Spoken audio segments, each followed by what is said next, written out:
Have another beer, buddy. Chatty chat chat chat. I think that they probably said that being shorter is advantageous. Well, they need to teach me then. There you go. So we had to poke a little fun at him. Call you Ginger Swag. Yeah. If you weren't bowlers, what would you have liked to have done instead? Anything else. Literally anything else. That's a great answer. The horse is so dead that it's on some kid's school project on a landfill already. And there you have that one before. No.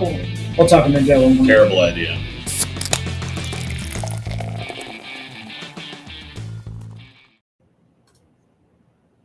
What's up? Cheers. What's up? Monday evening Yeah. is a bonus. Welcome to a special clickbait episode number 1.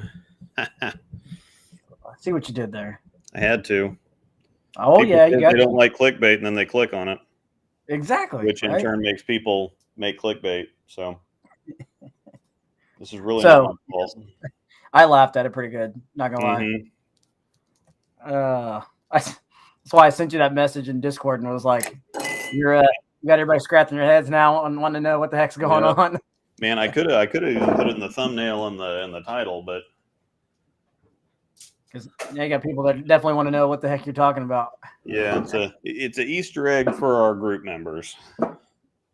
So, and we got a couple things to give away tonight too. We're gonna give away some ball cups again, right? Yes, cups, not balls. Just want to specify these are not here for that. Yes. Oh, it looks like you got some goodies in front of you there. Yeah. 2 new toys. Mm-hmm. Working in the pro shop drilling, but I had to put this on in the background. Sweet.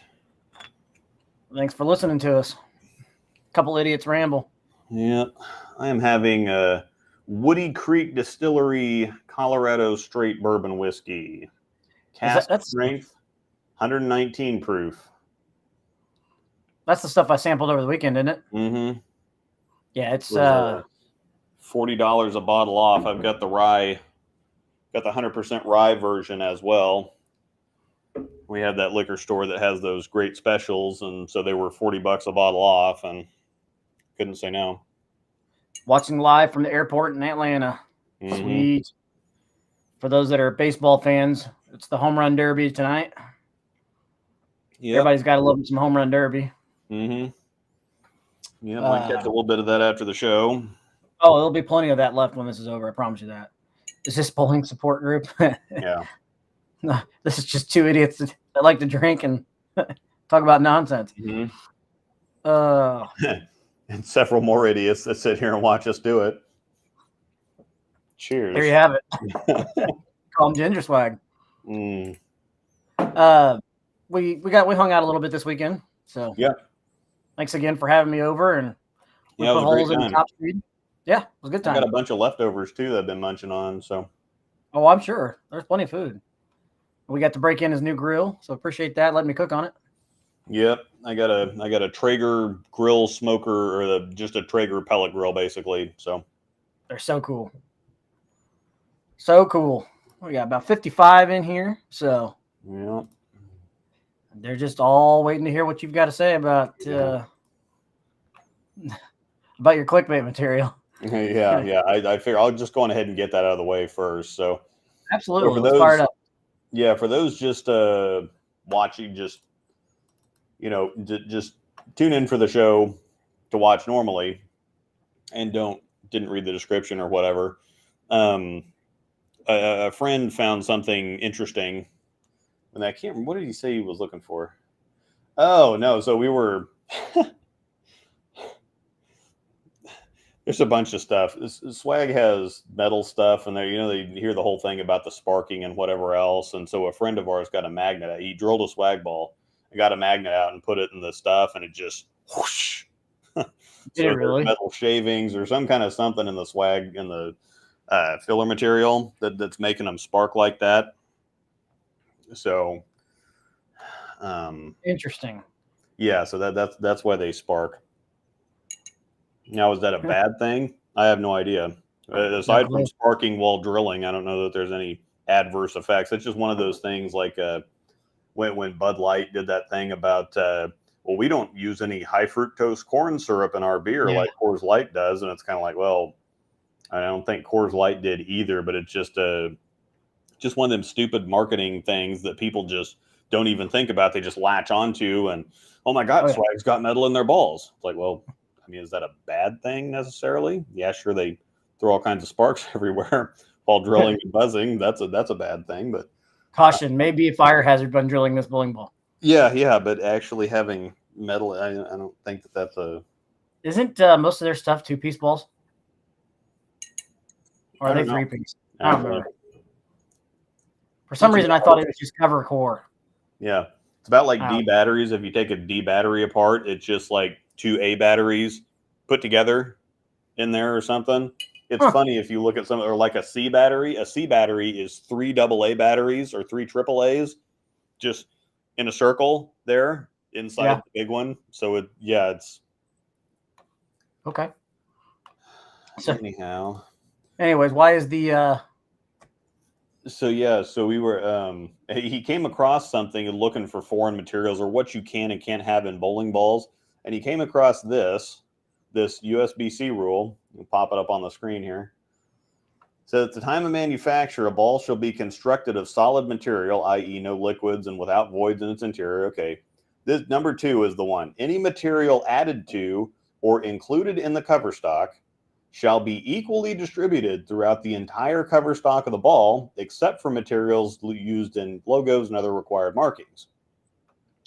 So this seems to indicate that hybrid bowling balls are illegal because there's the solid material and then there's additives in the pearl material to make it pearl.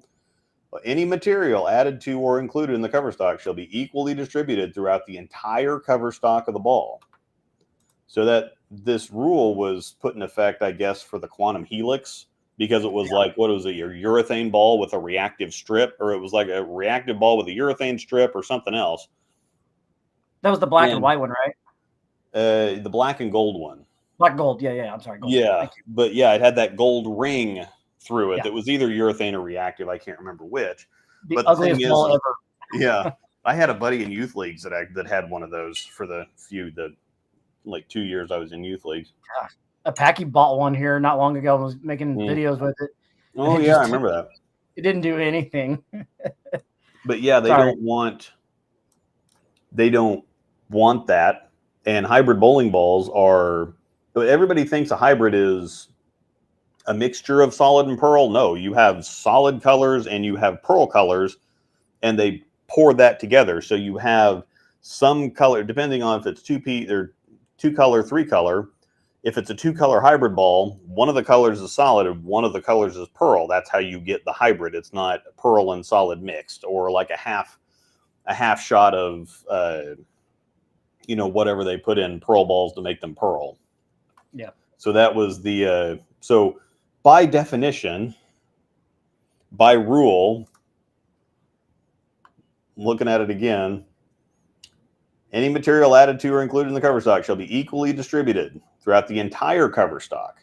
So one color has additives, and the other color doesn't. So these materials, even though they're the same formula, the pearl version has different additives that are not just fully distributed throughout the cover stock of the bowling ball. So, however, yeah, now it says materials. And so what does it's very vague. What does it mean by, what do they mean by materials? You would think that USB-C would have been on top of this and they wouldn't be knowingly, they must be okay with, okay, so the materials are basically the same, but we'll allow, pearl solid of the same formula. They wouldn't want, but I don't know how they tell. You put one formula and another formula together.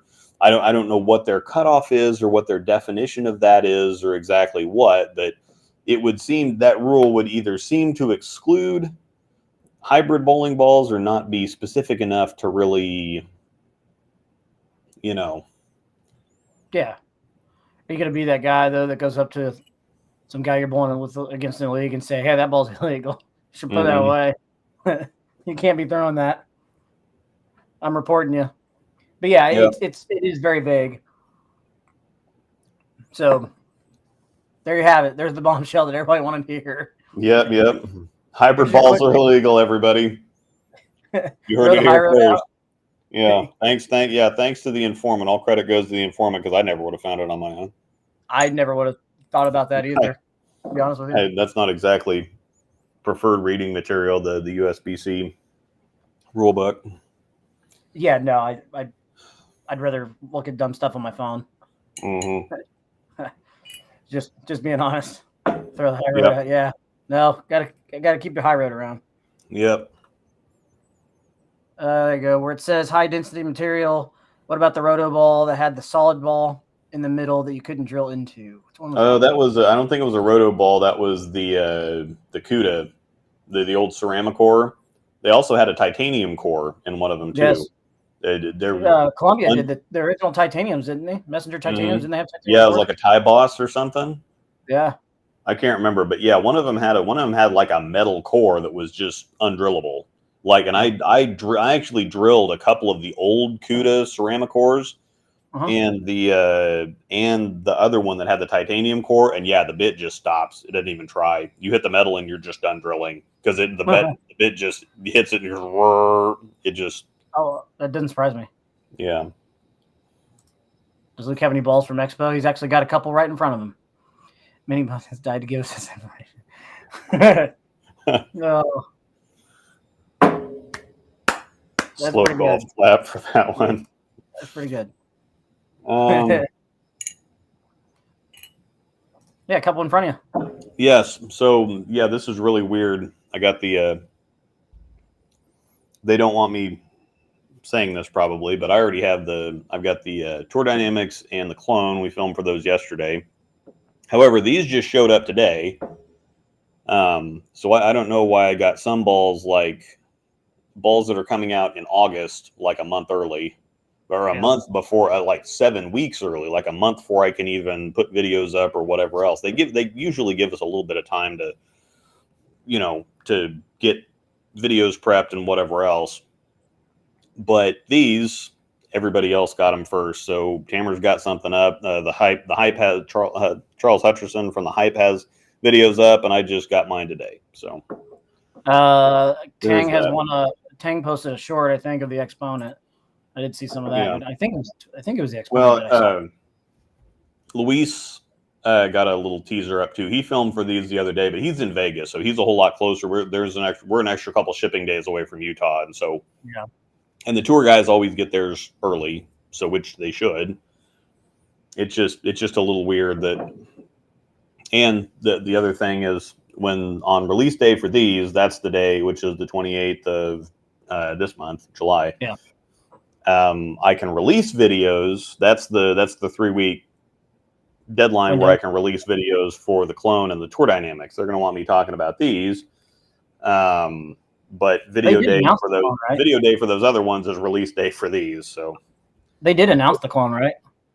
Yeah, they announced all that stuff at Bull Expo a couple weeks ago. So yeah, the cat's been out of the bag on those. And again, we expected. So going back to our guessing game, I was on the clone being here the entire time. So, yes, you were. Because it just, of course, what they did with it makes absolutely zero sense. However, we did get it. So, didn't we guess on the Zen gold label too? Yeah, thought so. I got the Zen video up yesterday, but I haven't looked at the. I saw the Zen video. I saw him throw a teaser of another one up, but I don't remember what it was. I thought it was the Exponent, but I could be wrong. Because what's the other one? The Tour Dynamics or something like that? Yeah, the Tour Dynamics is kind of like it's kind of the Obsession Tour direction. It's kind of more an asymmetric IQ. Yeah. So. Did you like the new stuff when you filmed? Yeah. Surprisingly. Oh, whoops. Good. I get, like I told you the other day, I get a lot of, just out of the videos I've seen on the Zen, I get a lot of dark code vibes out of that one. Mm-hmm. It just shape-wise, it looks very, very similar. Yeah. That would be, so the Zen shapes like the dark code kind of to begin with, but this one is even closer to that. And this being, of course, the dark code didn't really act asymmetric, and this doesn't really act, I don't think, symmetric, so to speak. They kind of meet in the middle there. So the videos that are out are already pretty good. So I'd check those out. When are we going to get your, like I just got the balls today. They don't have holes in them. So we're going to hopefully film tomorrow night if they have some open lanes, and it'll probably be Saturday before I have videos up. You're going to drill them tonight after show, you said? Yeah, I'll either drill them tonight or I'll drill them tomorrow after I get off work. Sounds like a plan. What's up, Richard? So those that just joined us, you missed the clickbait. Yep. Ashley. Yep, you missed the clickbait. Rewind the video. Yep. Sorry. Boys Ran had a video of Belmo and Troop rolling an unknown ball with no marking, so maybe a new Belmo ball. Yeah, I saw that. It looked like they were throwing some speculation around about a new Belmo ball, but I don't know when they released that. Tentatively called the Journey. So we'll see. Okay. I mean, Belmo started. My God, the Fate released last November, and he was already posting videos on Instagram in like March. Of course, I think the whole soft. I think it was supposed to release at Bowl Expo. They had to push it off a couple months because of the whole Softgate thing. I think they wanted to wait to release it shiny instead of at 4K fast. So yeah, I think that the Fate probably was going to come out in July-ish instead of November, but still, Belmo was posting stuff about it in March. So, what old global ball is supposed to be similar to the Exponent? Yeah, Tobias put it down there. It's the Ordnance C4 is what it's kind of similar to. I don't remember that one very much. I mean, I know what ball it was, but it was one. It was one of the. No, we have one. Neither of us have thrown it, but it was one of the first balls that was poured at the Utah plant. Right? Yeah, it was the first. It was in the first 6-ball run or whatever of the global stuff when they moved to Utah. So after the rebrand, so to speak. But those got released before the brands merged for the staffers.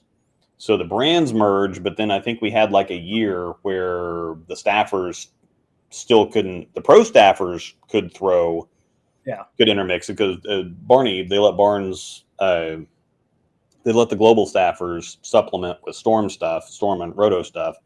But the rest of the staffers were just still Storm and Roto until the year later they added them. But that was that initial mix of stuff that we missed. But we were able to get one, and haven't drilled it yet. But I think that's one that's gonna work out for Angel.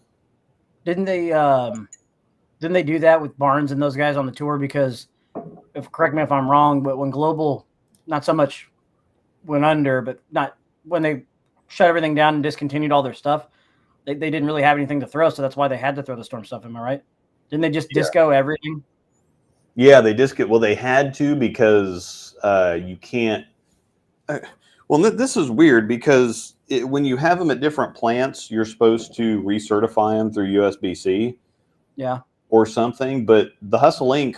was originally poured in Utah, then they poured it in San Antonio, then they started pouring it in Utah again before it got discontinued. And so I don't know why because that's when Ebonite got bought, they had to discontinue everything too because it must be like a plant, like a process thing, or I don't know what makes it okay for the ink to bounce back and forth, but none of the old global stuff could just keep pouring it. Why they couldn't just keep pouring that in Utah?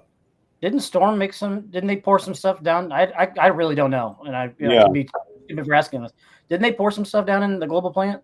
Yeah, they poured some stuff in the global plant for a while, and they also, I think, Brunswick makes the ices too, if I'm not mistaken.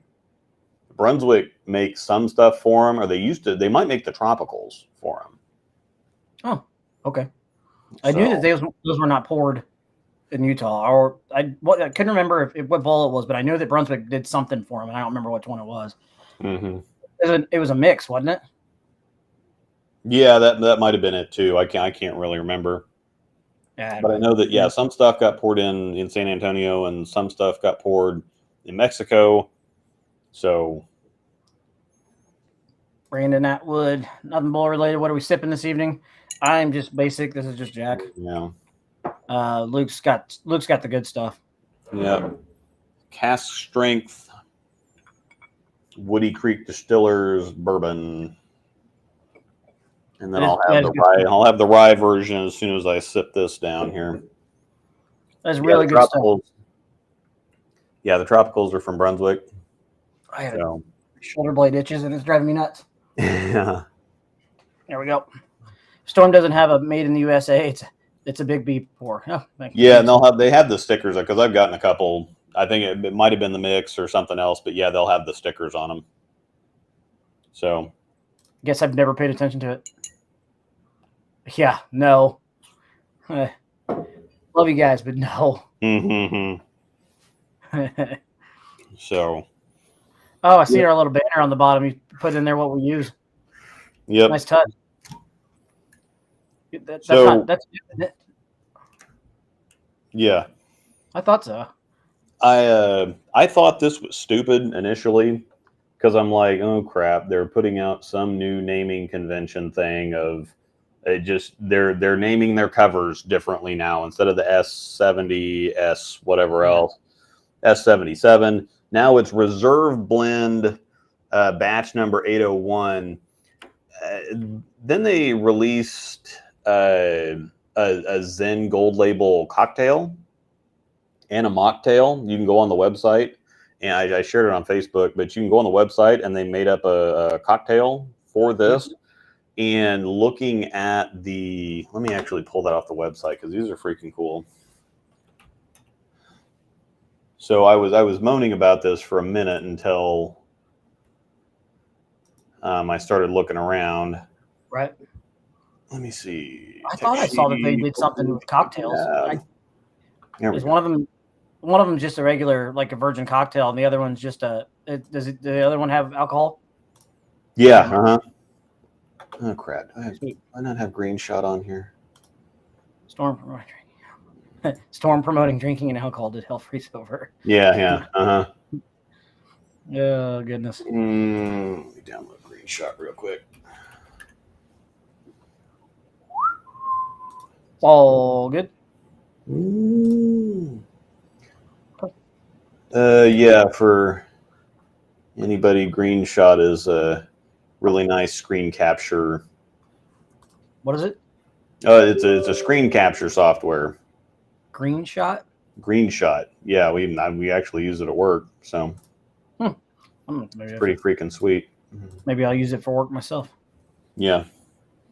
I just use the snippet tool all the time. Yeah, I could probably. I'm so used to using. Whoops. I'm so used to using Green Shot that. Okay. Sorry, I was looking at something on my settings on my camera. Fine. Are you trying to pull up the? Yeah, it's in a. There's some. What I want's in a PDF, and I need to. I got you. Extract it, or I need to. Oh, and somebody in here earlier asked while we were looking for that my review on the NV Tour. It is as advertised. It is that good, by the way. It is. I was expecting it to be. Okay, I'm trying to think of the best way to word this. It's long story short. It's a lot stronger than I thought it was going to be. I've been told that it booms a little bit, but no, it's pretty punchy. It took me by surprise. I thought it was going to be a lot smoother than what it is, but it is very, very good ball. It's pretty much the first thing out of my bag now that I look at before I make any other changes. I did drill a top speed over this weekend too. And then the IQ Tour Ruby, I threw that a lot yesterday. That IQ Tour Ruby is really good. Downloads. There we go. Dagnab. Did you find it? Yep. Sweet. So yeah, this is the kind of the text, or not the tech sheet for the gold label. Get that comment off of there so you can see it. actually get both comments off of there so we can see it. But so they're going with a kind of a whiskey craft beer kind of marketing angle here. And if this is the direction they're going to go, I think it's sweet. I kind of like it. Global hasn't really had much of an identity at all. And if this is the direction that they want to go, I'm all in on this. This looks cool. That's pretty sweet. I like it. Make it like a vintage kind of craft line. Yeah. I like it. How much stronger is it than the Obsession Tour? It's a lot stronger. Not even joking. A lot boomier down lane. Were you pulling up the cocktails or just that screen grab? Yeah, I might pull up the Storm promoting drinking and alcohol to help freeze over. Yeah, I need to go get my PBR. I need to hang all my beer signs back up because they sent me these because they didn't want the PBR, the light up PBR sign back there. And now the PBA is sponsored by PBR. And they're putting out cocktails. Crack open a 6-pack alert. Which hustle? There you go. There's some questions for you in there. Yeah, I've got to. Is the gold label close to the dark code? If you watch the videos, Luke's throwing it. Obviously, I haven't thrown. No, actually, no, you haven't thrown this one yet. But if you look at a lot of the videos, it screams dark code vibes to me. Like it just looks down lane like a dark code, shape wise too. That's my opinion. Obviously, you might think differently, but it just looks like the dark code. Yeah, we'll see once I get into it. Where's the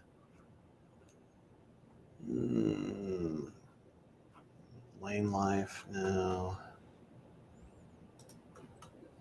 Yeah, they don't.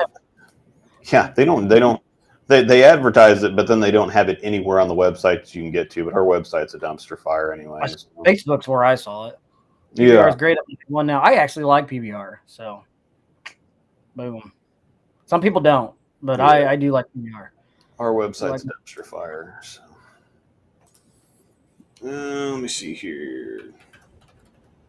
The gold label close to dark. So what else we got in here? There's a few questions I'll let you answer because ball questions in regards to the hustles. Okay. I'm just looking through here.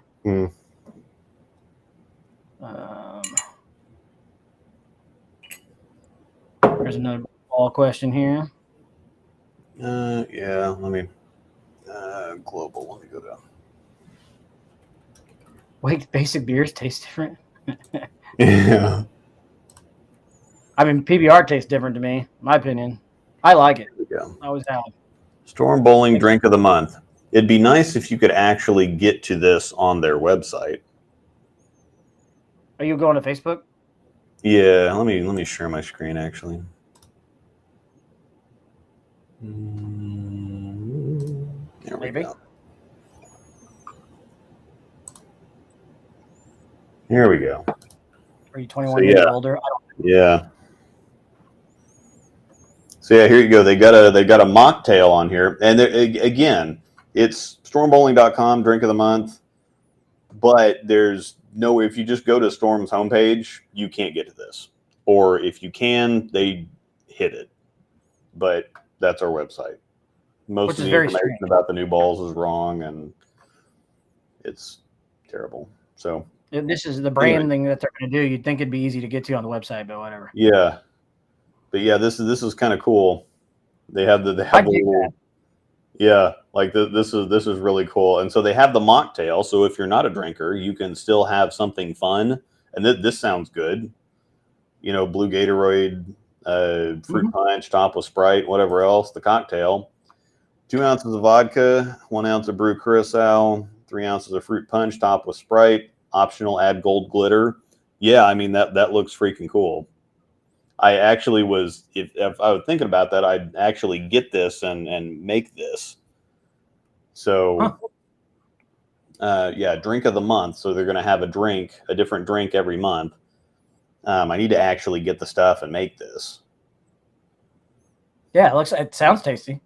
All the 21 and under viewers, please turn away for a second. Oh, I don't know why that's so funny. Venus is most responsive Zen to date. I would agree with that from what I've seen so far. Oh yeah, I can agree with that. Tomorrow night, but yeah, it definitely looks. Again, the hype. Charles Hutcherson that does the hype channel is one of my favorites right now. Period. Yeah. He's surprisingly not hypey. Like you'd think the channel name is the hype, but he doesn't do clickbait. He doesn't hype stuff up. He just gets on there and gives you a review. And I don't know, everything's really slick. The camera angles are great. It's good. So yeah, he does a damn good job. I'll give him that. Yeah. And he's a good guy. So anyway, yeah, I didn't mean to keep that comment on the screen so long, but you want to get in some urethane talk here? Unless you want to talk a little more about the new stuff. I'm not talking. There was one thing that I wanted to point out. Oh yeah, I guess you didn't even talk about the X1. I'll point something out, and then I'll catch up with the comments, and then because the PBA, it's not just the PBA has new equipment rules. They're not just urethane rules. Everybody kind of zeroed in on the urethane ones because that was the big one, but they also have a general equipment rule that's kind of interesting. So one thing that I've been harping on in the videos is like, sure, Reactogloss is not great stuff. This is definitely coming off, but it's surface. So who cares?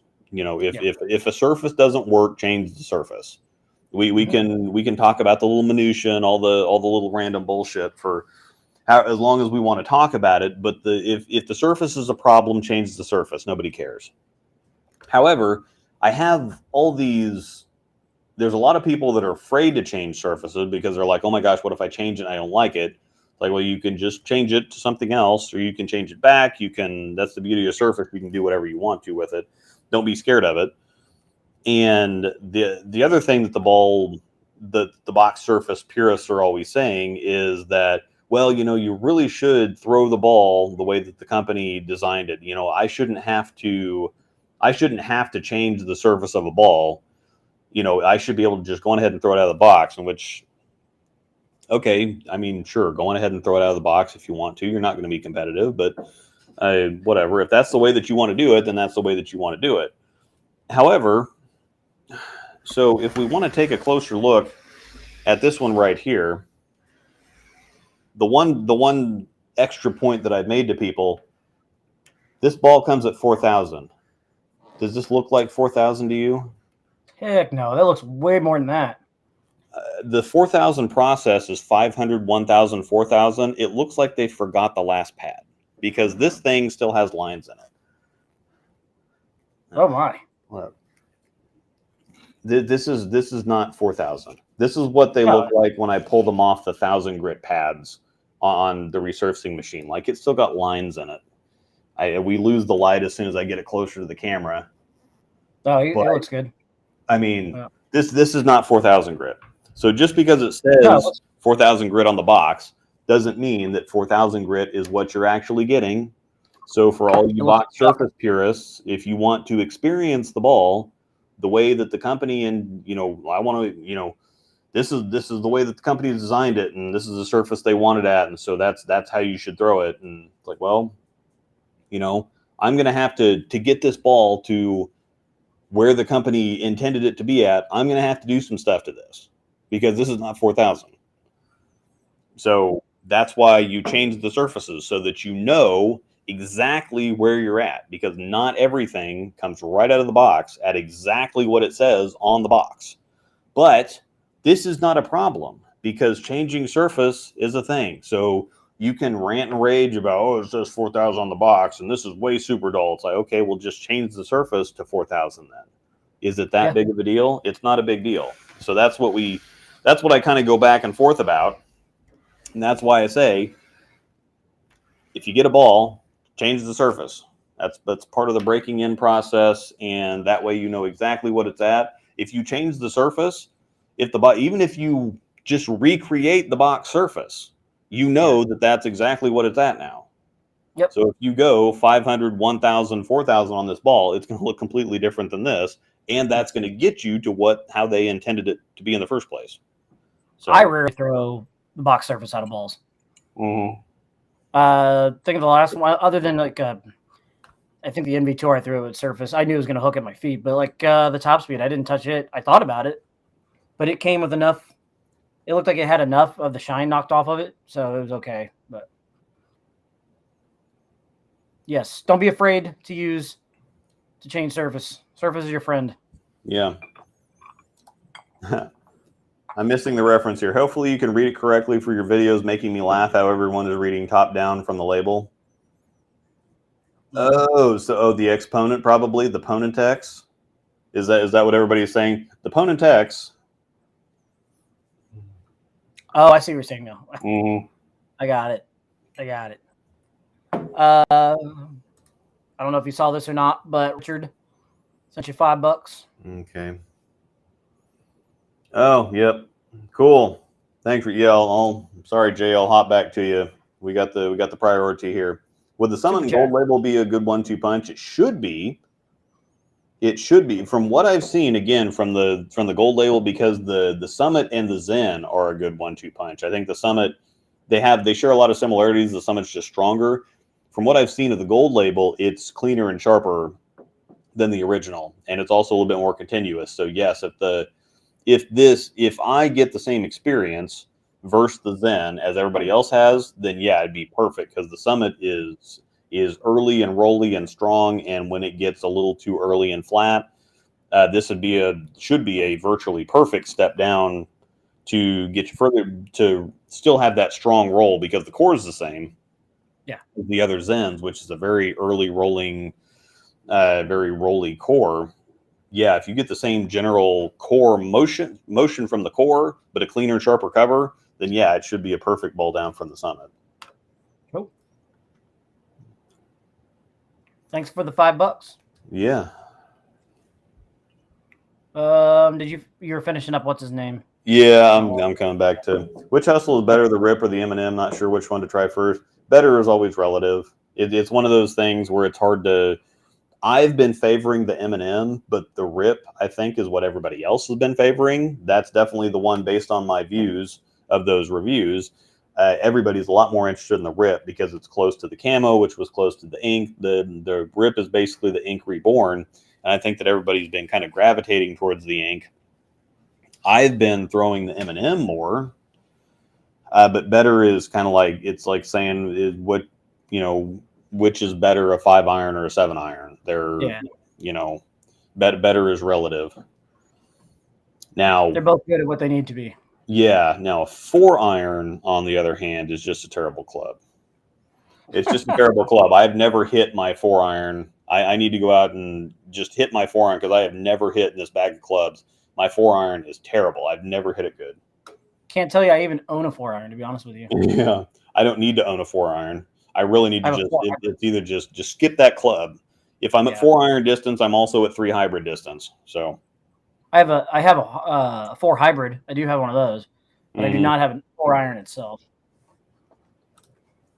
Sorry, let me pour some more here. Close to the dark code. That's what everybody sees. I would imagine that the dark code's a little earlier and smoother. The general shape, though, is pretty close. I would say the dark code, just because it's got a lot stronger core. That core's a monster, but the shapes are very, very similar. Just the optics, the shapes, the whatever else. It's just got dark code written all over it. So I agree with that. Yeah.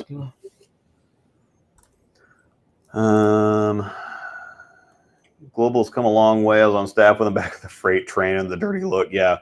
Global used to be kind of a lower rent, a much lower rent brand, and they've come a long way, and they were doing fine on their own for a while before Storm bought them. They were kind of on the uptick, and then we bought them, and then they even though they were trying to keep the brands and the kind of the businesses separate, they were kind of making their way. And then they had the Honey Badger, and Matt McNeil won with the Break Solid, I believe, at Nationals, and then they made the Eagle, and then. Do you know what year Storm bought them? Because 2017, something like that. Okay, so towards the end of their line, right before COVID, they actually made some absolute bangers. Yeah, well, I've got some of them bangers that the Flux and the Flux Pearl, namely.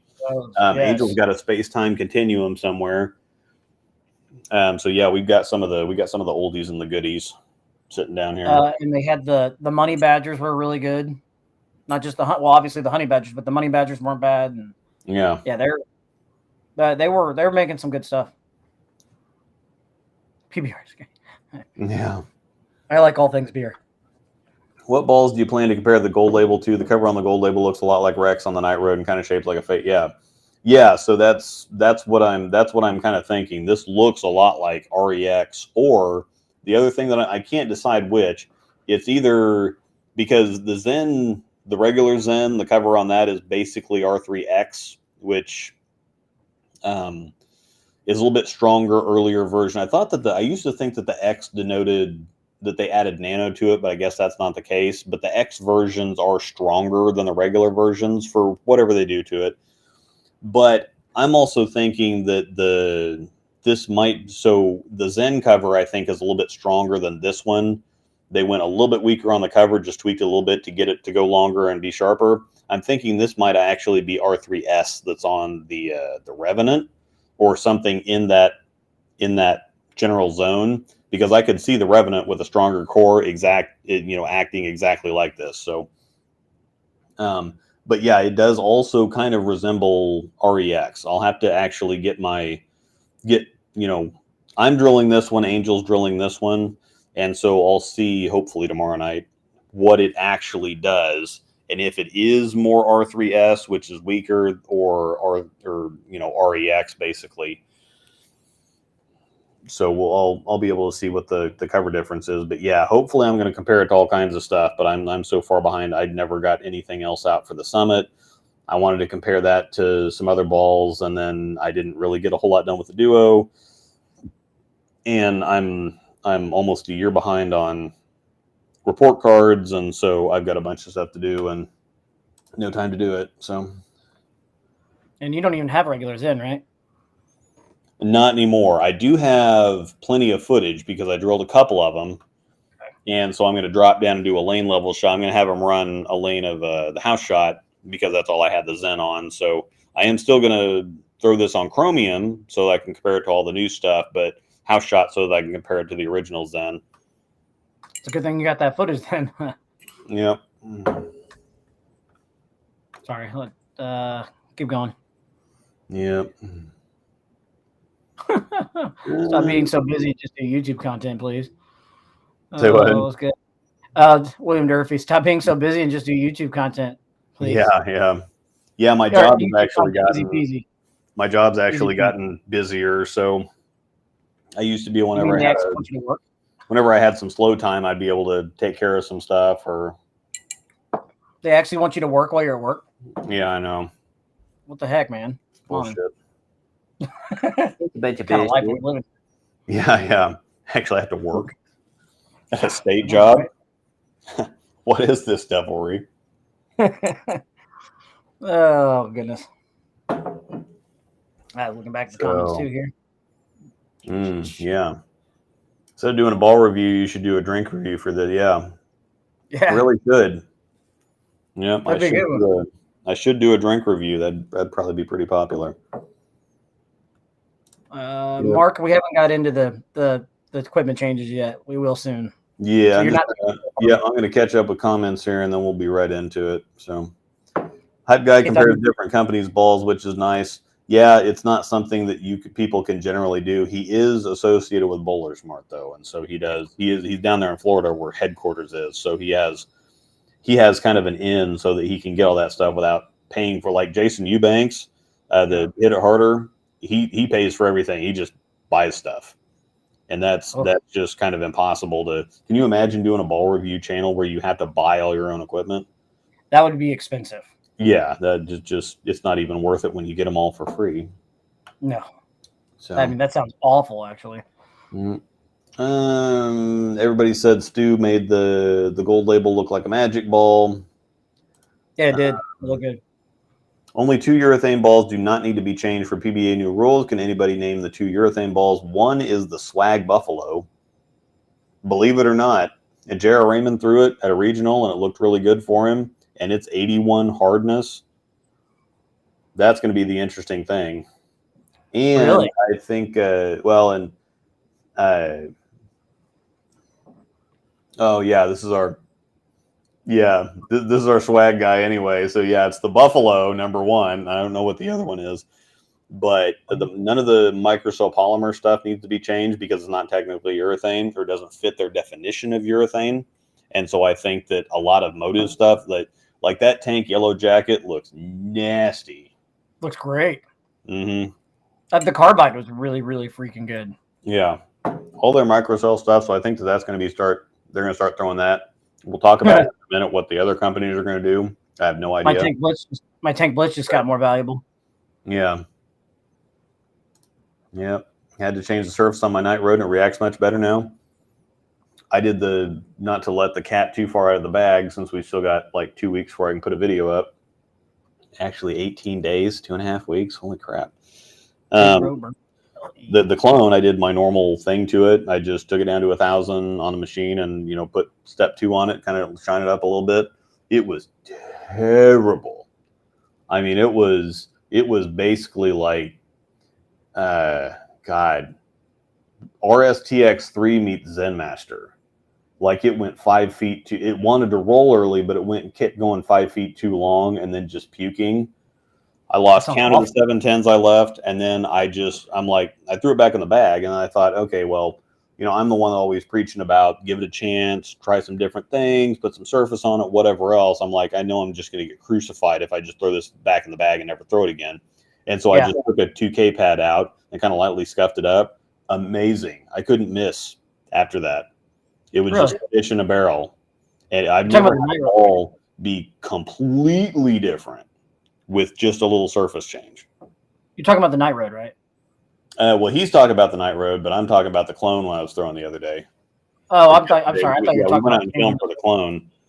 And I got you. I've never had aside from the reactive gloss stuff, when those are terrible and then you change the surface, that's a different story because that's just, but I've never actually reset a surface and had it look that bad and then just hit it with a pad for 30 seconds and had it completely change the ball. Yeah. But gotcha. Anywho, moving along before I get fined. Summit Duo is what I'm using a lot right now. It's really nice. Yeah, my Summit is just not, and I might, again, damn it, I keep taking it to league and it keeps looking terrible. It'll look great for like 2 or 3 shots and then it'll just puke. I think it's just too strong for general league use. And I think it's just not going to be a me type of ball unless I'm actually bowling on something that has the amount of volume for it. Yeah. I think it's a little unfair sometimes to throw stuff on house shots that's intended to be used otherwise and then judging them based on that.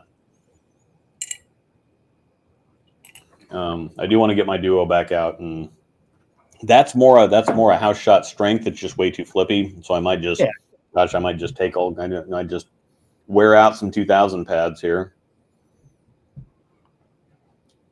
Wear them out. Yep, I have a 3 hybrid. Never needed a 4 iron. I just need to leave the 4 iron at home because I get tempted to hit it every once in a while, and I always hit it terrible. Maybe I don't have a 4 hybrid. I do have a 3 hybrid. Maybe I don't have 4. I think it is a 3 hybrid. Yeah, how can it be an unfair advantage if the material is available to everyone? I think the Purple Hammer really started this because it got so good and not everyone can throw that because of staff agreements. Mm-hmm. So, and I think I actually want to pull up a video. I'm sure Mr. Hicklin won't mind me sharing a video because it's very pertinent information for what we're about to talk about. He made CEO Ron Hicklin, Creating the Difference, made an outstanding video on why hardness matters, and I'll play a little bit of that later once we get into the rat killing. It actually is a really good video. Yeah, I agree with that. The gold honey badger Daria put them on the map. Yeah, the honey badger was ridiculous. That really did kind of put global on. It didn't necessarily put them on the map, but it put them firmly in there. It's kind of like when Storm put out a few things, and then they put out like the El Nino line, and that helped, and then the trauma line helped even more, and then they put out the X Factor, and then after that it was it just kind of punch, uppercut. And that's kind of what happened with Global too. Yeah. Anyone who claims they keep their balls boxed, I assume resurfaces every 3 games, which is a straight line. Yeah. Yeah. That's the other thing is this ball. If Angel just threw this ball for 3 games, it's going to be shiny. And Ron Hicklin also made a surface scanner video where he showed you how fast a ball changes. It's almost instantly. Yeah. I mean, it just you throw something with 1,000 grit like this ball is. Chalk. It's within 5 shots. It's like 2,000, 2,500, 3,000. And then by the end of 1 game, you throw it 10 times, 15 times. It's significantly different. And then it continues to change. 3 games from now, it's a completely different ball. It's just completely different. So.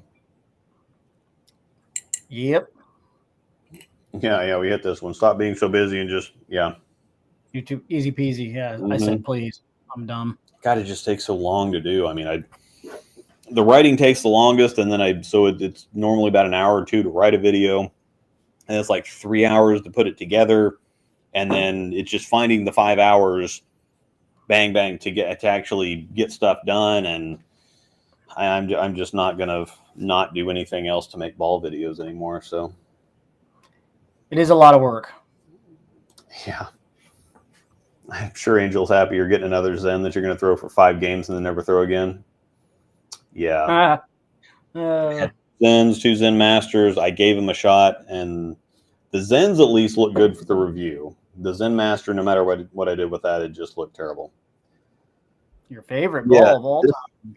This one looks so good that I had to try it, and it's just going to be an easy. She doesn't want it because it's purple, number one. She actually likes her Master was okay. She really likes the Zen Soul, and she liked the Zen, but she didn't like the purple, and this is purple, so she also doesn't like it. So she also doesn't like this jersey, which is the purple honeycomb. Quick ship. I actually really like that jersey, though. Yeah. It's a sweet jersey. She can't stand purple, though. So. Mine is a Broncos jersey. Don't hate. Yep. Yeah, the Arsenal videos. I need to catch up the Arsenal videos and the Sport Essentials videos. I just have no idea when I'm going to get to because I can't even keep up with the basic stuff. So, any talk about the bad exchange Luis had with the guy who drills for bowlers? I think he talked about it. He might have. I think he did actually. But yeah, and I don't want to put his business out there. But it was it didn't have anything to do with Luis. Luis was definitely not the bad guy in this situation. Just saying. That's all I got to say about that. Yeah, Big Bro Burn Up, LE, both were 81. Yeah, Swag's going to have half a dozen lefties on staff next season. Yeah, I mean, I haven't seen the Buffalo, but J.R. Raymond spoke very, very highly of it. Very highly of it. I think I saw his video, or because didn't he share some video of him throwing it? I think he did share a video. I just haven't seen it, but the really interesting thing is if a ball reacts good, or if a urethane ball reacts good at 81 hardness, that's crazy.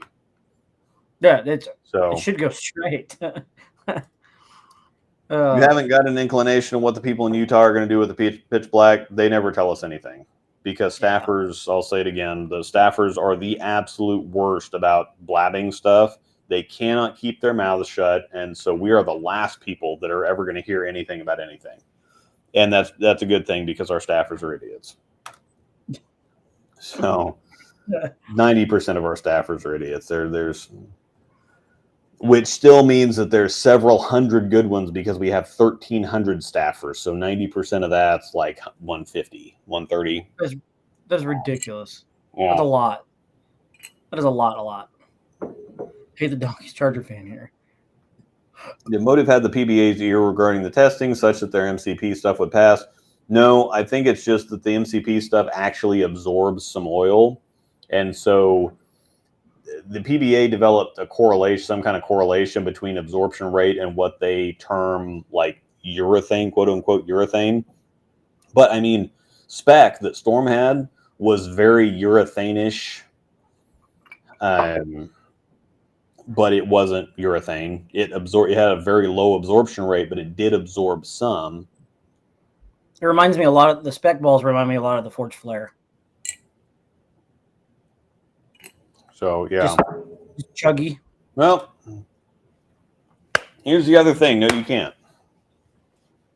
because the other rule that the PBA has is you cannot use any balls manufactured before August 1st of 2022. So, yep. And it's not ball model, it's actual specific bowling ball. So if it was manufactured, so if a Zen, for example, you can throw a Zen even though it came out before August 1st, 2022, you can still throw a Zen if it was produced, if that specific ball was produced after that date. God, that's going to be so ridiculous for them to stay on top of that too. Like, yeah. They're literally going to say, hey, I want to see the I mean, it's obviously going to have to be on the serial number.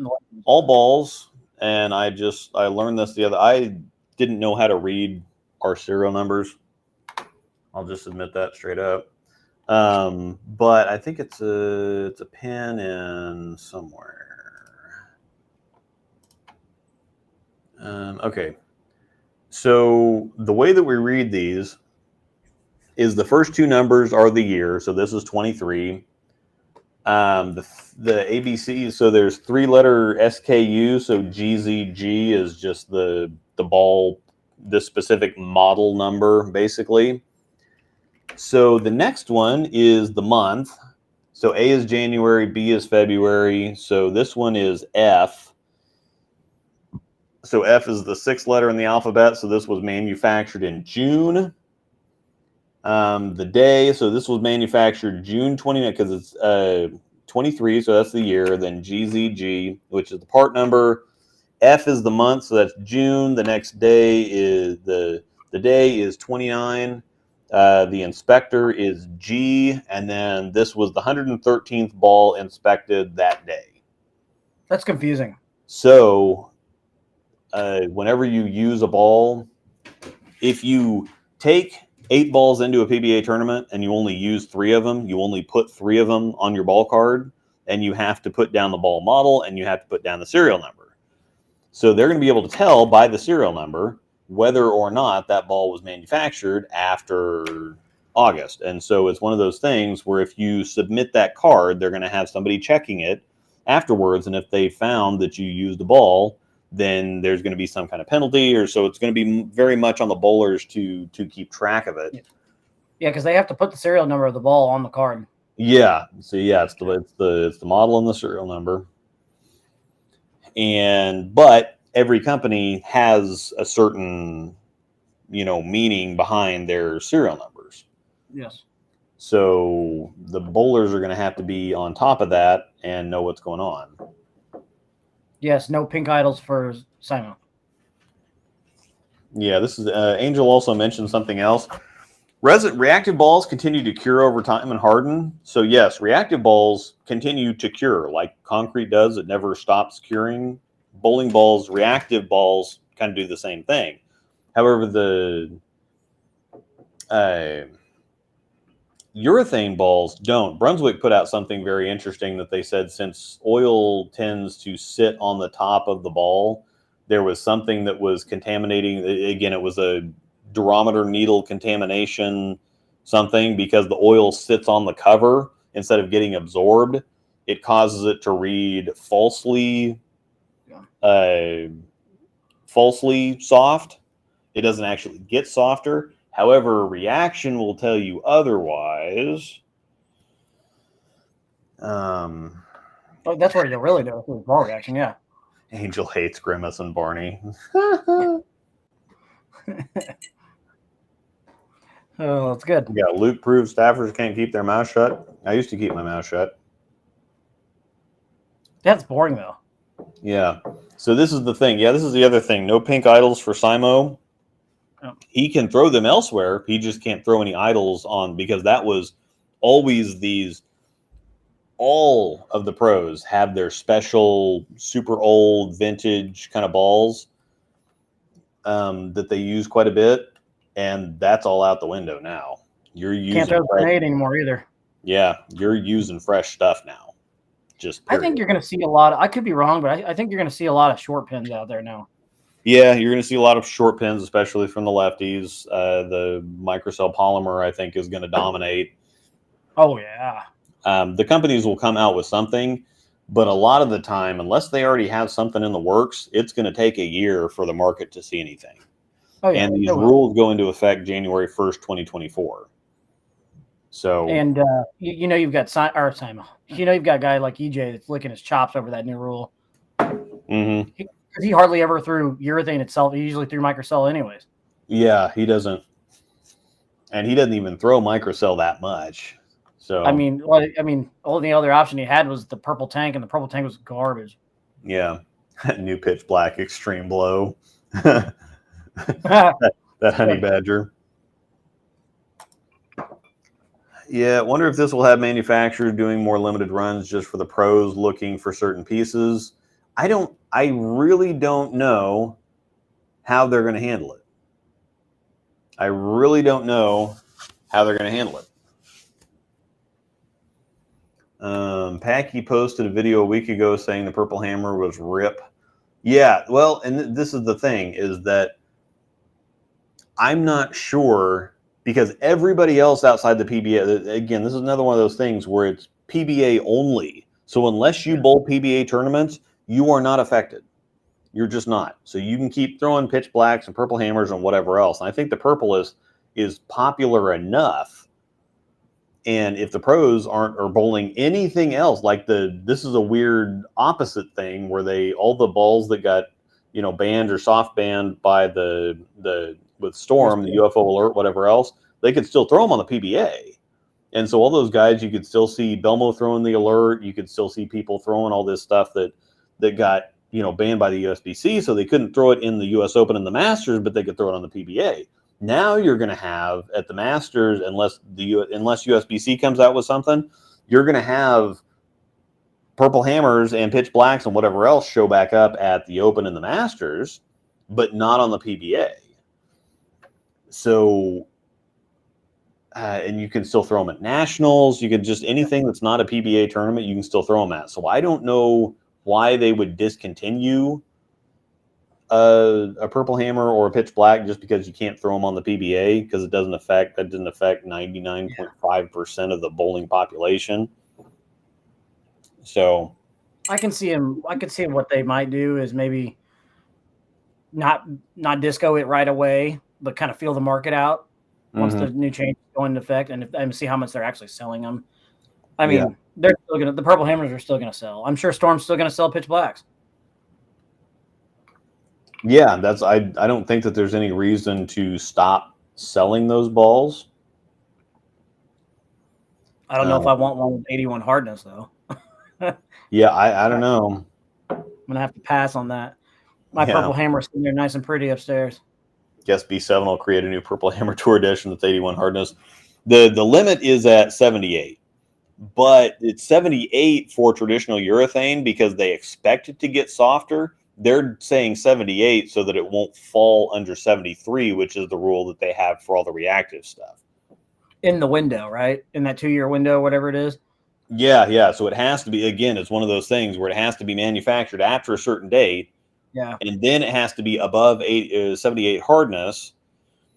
But let me pull up this video. It's super confusing. It really is super confusing, which they're going to have their hands full this year of all the rule changes. Oh, sorry, I was like, what are you doing? Yeah, there's this freaking gnat. They'll have their hands full of keeping track of all that stuff. I can tell you that. They're going to have to find a good way to keep track of all those serial numbers and everything else. That's just going to be a big, giant pain in the butt. Yeah, Barnsey. Integrity. You can get that at coolwig.com, by the way. Hammer going to run out of pin colors. Yeah, they are. I kind of like the purple pins. They look cool.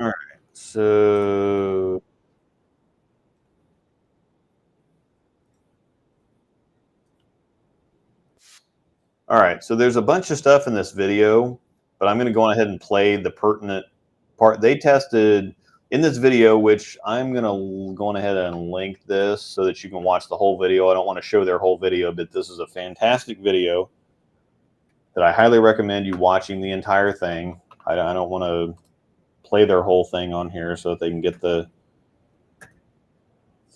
due credit and their views and stuff for it, because it's a fantastic video. They go through all kinds of things. They measure the overall footprint. They measure how much slower the ball. Man, this gnat just really wants my whiskey. I know Smart gnat. You like Sorry. purple. Trying to roll my chair up. That's But a smart anyway. gnat. They measured so it's been the first like 6 minutes of this video measuring all kinds of different stuff and seeing what the difference is between the harder balls and the softer balls and whatever else. Well, here's the pertinent part that I'm going to share.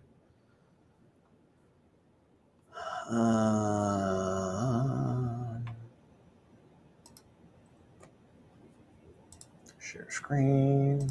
Hardness. This is the yeah, that's okay. That's what I thought it was. Okay. So yeah, this is the CTD video, but let's just go on ahead. Let's go on ahead and watch and see what the difference is between a hard urethane ball and a soft urethane ball and why this is such a problem. To you and showing you exactly kind of what we did to be able to come up with some of the data that we are going to show you. Now, the last test that we did was actually bowling. And this was kind of where the aha moment kind of happened, where we really began to understand the benefit of hardness. So remember, we're bowling on a completely flat pattern. So if I throw it to the left, that ball's not supposed to recover at all. If I throw it to the right, it's supposed to hook too much because the pattern is completely flat. But what's interesting is when the bowling ball is hard, you don't see the recovery that you see when the ball is soft. You also don't have any room for error. So when you're watching me throw these shots, you know, if I'm throwing the hard bowling ball, I'm not being able to get any sort of miss area, no sort of room for error, if I throw it a little harder, it just over pushes. But that kind of all smooths out once you start throwing the softer ball. And that is kind of what led us to begin to understand the value of the softer ball. So look at it this way. The pattern is a flat pattern and it's cliffed, meaning there's oil to a certain spot and then it shuts off and that's the end of it. So they're basically what happens is when you're throwing your ball down the lane on that kind of pattern, if you're throwing the ball and you throw it a little harder, it's going to over push and that's just what happens. But if you have a softer bowling ball, the beautiful thing about that is you can actually watch the ball slow down. And our data would indicate that the softer bowling balls do slow down. In fact, it was 1 mile an hour slower typically than from the harder bowling ball. Well, that slowing down allows the bowling ball to begin to generate friction a little bit earlier. If it generates friction a little bit earlier, you're going to be able to get more potential control out of the pattern. So everybody kind of focuses on the hook and they say, well, man, you know, the softer ball hooks more. But the truth of the matter is we can get reactive balls that can hook just as much as the purple hammer that's soft, but it's how it hooks that matters. So with the urethane ball being soft, as that ball is going down the lane, it is slowing down faster than typical. And because it's slowing down faster and it's softer with that wider footprint, it can actually begin to generate friction earlier, which makes the pattern play like it's tapered. It's not tapered, but it plays like it's tapered. And you say, well, why does that matter? Well, on a house shot, the lane pattern tends to be tapered, meaning that there's more oil in the front. And as you go down the lane, it begins the volume of the oil begins to get less and less and less, and that's tapering the pattern. What that does is that creates miss room for you, the bowler. It allows you to be able to miss and still be able to get back to the pocket. Well, on a PBA pattern, on a sport pattern, on a flat pattern, you don't have that. And that's why that's one reason that they're so much harder. But as you're watching me throw these shots, you can see I can miss and the ball recovers. That's because we are taking a pattern that is flat and making it play like it's not flat. And that is very, very advantageous. Now, some of the other differences are, my rev rate is only 350 RPMs. Most pros are 500 RPMs or higher. So they're going to be able to get this effect out of bowling balls that are harder than the 64.9 durometer bowling ball that I threw. So it would make sense that a pro bowling on a flat pattern would be able to see more of this this tapering effect from the bowling ball and be able to take advantage of it, right? So that makes a lot of sense as well. And then you add into the fact that bowling balls, specifically the Purple Hammer, we've got a lot of data that shows that ball actually gets softer. That ball is approaching this 64.9. So imagine what happens if you got a Purple Hammer and it was 73 or 72 to start, but then as you're using it, it goes down to 65 or 64 or even lower. Well, that means this bowling ball is actually getting better over time, right? And that's the beautiful thing about this particular product, is that it actually gets better over time. Now, I believe that that's probably part of the reason why it's been so popular and so generally accepted as a unique piece in the market, especially at the professional level. I also think that at the amateur level, and people that like myself that bowl mostly house shots, there isn't an advantage like that because the taper's already built into the pattern. So you look at this house shot graph here, you can see there's already a taper built into the pattern. So you don't need to have the extra taper from the soft Purple Hammer to be able to take advantage of it. And as a matter of fact, a reactive ball will be better for you on this pattern because you'll be able to take advantage of the side-to-side friction that's already built into the pattern as well. That's not on a PBA sport or a flat pattern.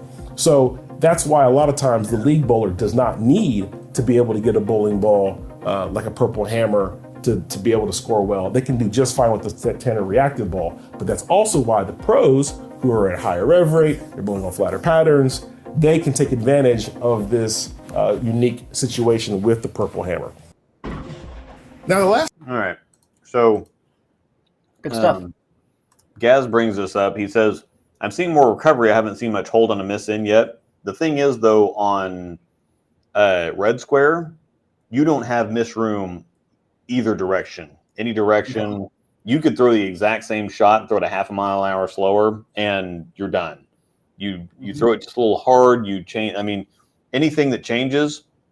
So we're not terribly concerned about, okay, well, there's not miss room in. That doesn't matter. That's completely irrelevant. All the miss room that he has out, like he's got the 1 to the 5 board on red square. You don't have a single board most of the time on red square. So the miss room in, sure, if he gets, it's going to hook. But the fact that you can just chuck it to the ditch and watch it stabilize and walk back up, it's not, I mean, I think 5 boards of room is, sure, if he hits 8, it's going to overhook. But I think 5 boards of missed room on red square is a problem. I'm going to play this. I'm going to play this again so we can watch these shots again. The test that we did was actually bowling. And this was kind of where the aha moment kind of happened, where we really began to understand the benefit of hardness. So remember, we're bowling on a completely flat pattern. So if I throw it to the left, that ball's not supposed to recover at all. If I throw it to the right, it's supposed to hook too much because the pattern is completely flat. But what's interesting is when the bowling ball is hard, you don't see the recovery that you see when the ball is soft. You also don't have any room for error. So when you're watching me throw these shots, if I'm throwing the hard bowling ball, I'm not being able to get any sort of miss error, no sort of room for error, if I throw it a little harder, it just over pushes. But that kind of all smooths out once you start throwing the softer ball. And that is kind of what led us to begin to understand the value of the softer ball. You really have so to look at it this way. Square. The pattern is a flat pattern, and it's... Mute this so we can... So yeah, he gets that one in a little bit, and it overhooks. Yeah, that's a fair point. That this one, and again, this one doesn't get right of 7 or left of 7 overhooks, but chucks this one back out. That's where he was throwing the 74D, and it didn't wrinkle. Back to where are we at here? So we go back to this, and that's the shot that he just threw. The last shot that we watched with the softer one that finished flush, that one didn't hit the head pin. That hit also the 6 board or whatever, barely hit the head pin. That was what, 4? That was 4 down lane. That didn't do anything. Yeah, ish, yeah.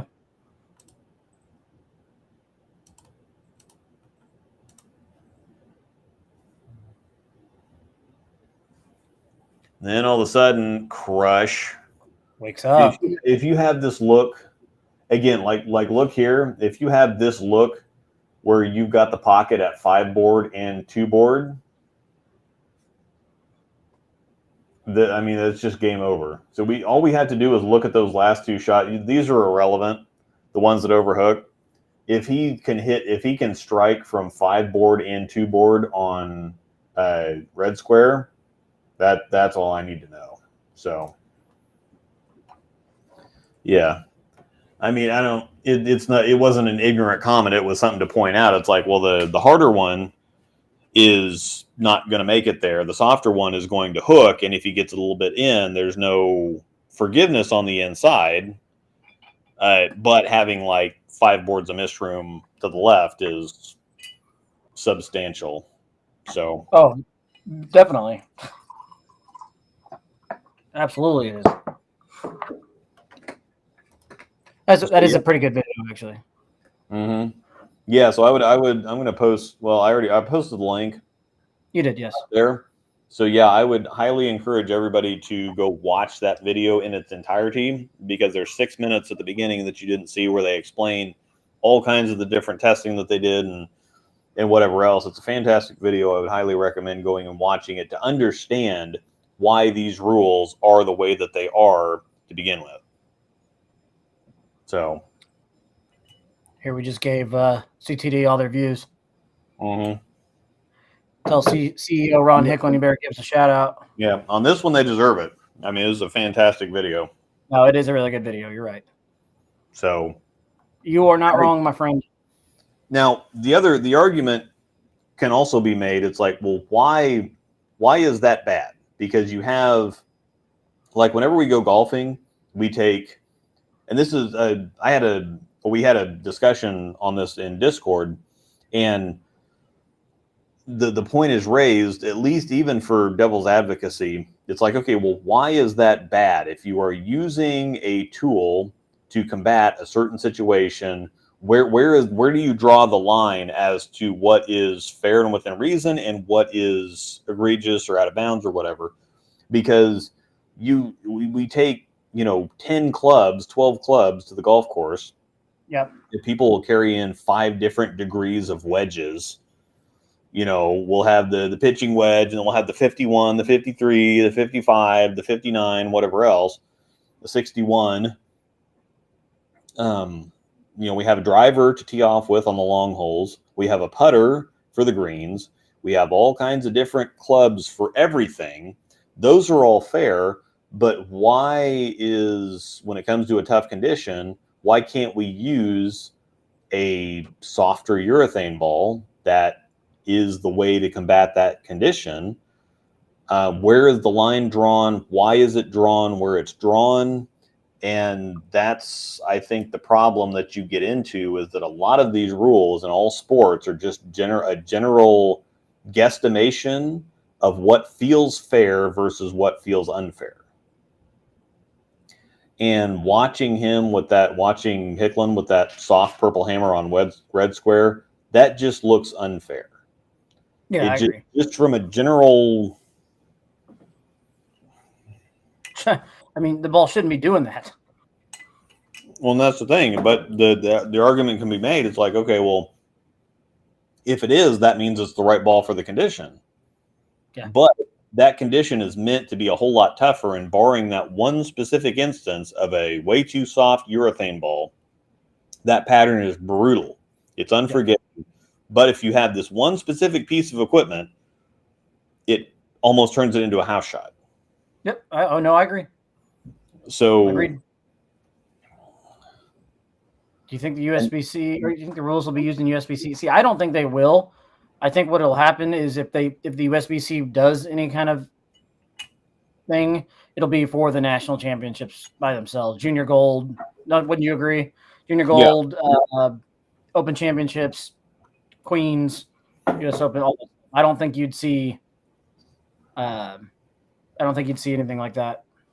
Yeah, because no, go ahead. Just that they're not going to ban purple, or they're not going to ban urethane altogether. People still buy the stuff, so. Yeah.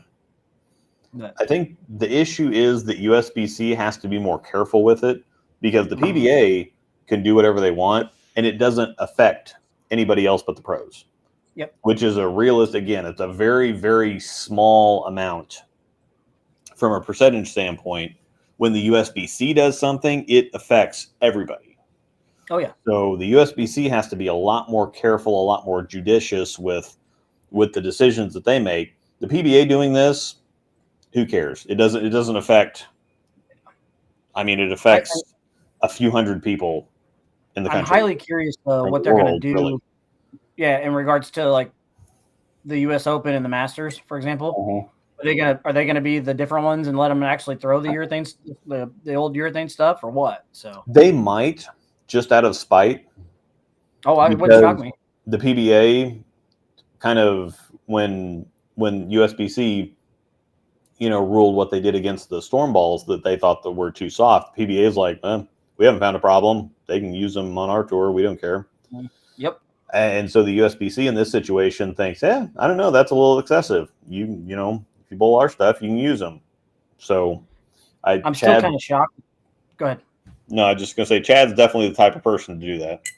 Oh, yeah, I wouldn't shock. I'm still kind of shocked that they work together at all in regards to Bull TV. But, yeah, because people forget, too, like, rule-wise, on the PBA, they can't use overseas balls. And then if you go bowl the USB-C stuff like the Masters or the Open, you can actually use overseas balls, which is another form of the USB-C giving the finger to the PBA. But, the PBA, the only way that they can use them is if they have a stateside, like I've got that Code 0 that's a recolor, the Code Black recolor, and I could use that for PBA, but I couldn't use something that's a different cover core combination that we don't have here stateside. But generally, yes, barring those small specific exceptions, really. Same deal. I'm highly curious to see how they handle it because I wouldn't mind to see them stick with the normal rules just to see, those two tournaments specifically for the guys, anyways. If they would actually go back to using their stuff, like I'm sure Packy would go do anything he could to throw a purple hammer. You know what I mean? Yeah, see, that's going to be tough because especially the two-handed lefties, the regular lefties will be able to get away with it. Matt McNeil, I don't think he ever throws urethane, and if he does, it's very, very rare. He's got such a soft hand at the bottom that he just doesn't need it. But the two-handed lefty crowd, like urethane already turned, like purple hammer already turned sideways for Butters, whatever else. So using reactive stuff a lot of the time is just out of the question. Like Nationals every year that I've been a lefty has been a urethane fest, period. I have no idea what I'm going to do if I'm going to have to use other stuff than urethane. It's just, I think you're going to be okay. Bang. Well, I guess the one year I threw, my first year I threw promotion. I threw a promotion for team, and then I think I ended up using the pitch black for doubles and singles. 2 years ago, I threw the pitch black for everything. Yeah. And then this year, I threw the pitch black on team and the Zen U on doubles and singles. So aside from 3 games of a promotion, it's urethane. You'd probably just have to short pin some stuff. I think that's the only thing I think that you would be able to really do if you best way to word it, if you didn't have that crutch anymore, so to speak. Yeah. I don't mean to say it like that, but you get what I'm saying? It does. When you do become left-handed, it does kind of change. It kind of skews the view a little bit. It does. Because it goes from crutch to necessity. Yep. But I think it's one of those things that if you can use it and it works, sure, that's what you're going to use. Butters throws a lot of short pins. He throws reactive just fine. And Butters is actually stands to gain against the lefties. It might slow him down a little bit against the general scoring pace of the righties. Against all the other lefties, he's going to be way up here because he's used to throwing reactive stuff. Anyway, I think that the other bowlers are going to have a whole lot harder time. They're going to have to learn short pins now. And I might actually do a couple videos on that. Not that I'm ever going to be on the PBA anytime soon, but just to show people the difference between a Zen U or a pitch black and short pinning something. That would be a really good video, actually. because a lot of people don't understand short pins either. So, like I know, like let's use Rob Wagner as an example. He is a lefty, soft-handed lefty, and he tells me he never throws urethane. He'll just short pin stuff. Yeah, it's all. Let's be honest; these guys are going to strike. They're good. Yeah. They're pros. I do think that you're going to have a couple guys that are normally are your big names. I'm not going to mention names, but that you may see have a little bit of a struggle bus maybe early in the year or something, and then they kind of turn it around. But it's gonna end up hurting somebody. Yes. Yeah, this is not a bad point. Butters and Wesley Lowe might be the two top lefties because Wesley's on motive and Butters can throw anything. He doesn't. Oh yeah. I'm curious what Packy will look like next year. I'm really curious. It wouldn't be a bad idea maybe to get him on here too sometime and get his thoughts about it and what his plan is for next year. I think Packy and Kevin Williams are in a similar. They have similar ball rolls. Very similar, actually. So I think I think that they'll be fine, but they are going to have to. I think it's one of those things. Once you get so used to something, once you get so used to throwing urethane, and it honestly is. I go to nationals and I try to throw reactive stuff. And I'm like, this looks like crap. I'm just going to throw the urethane ball. Yeah.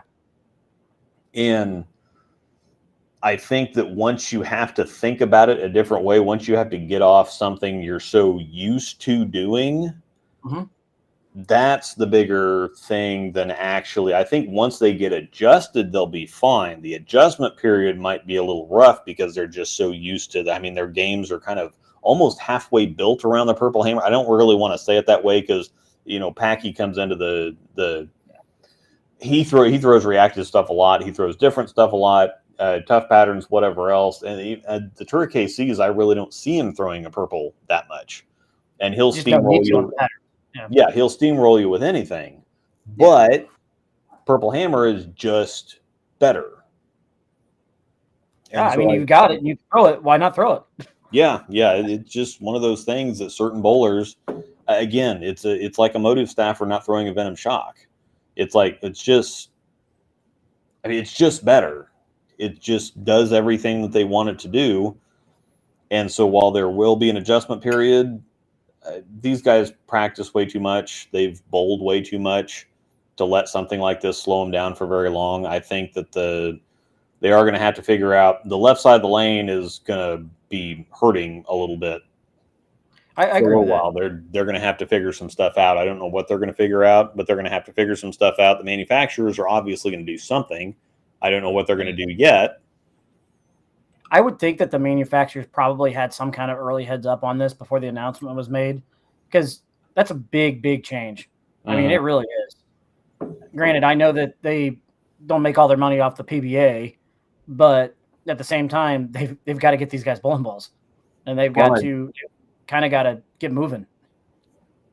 I think that the PBA does kind of keep certain balls, like the Purple Hammer being such a big deal on the PBA has been a big deal for it.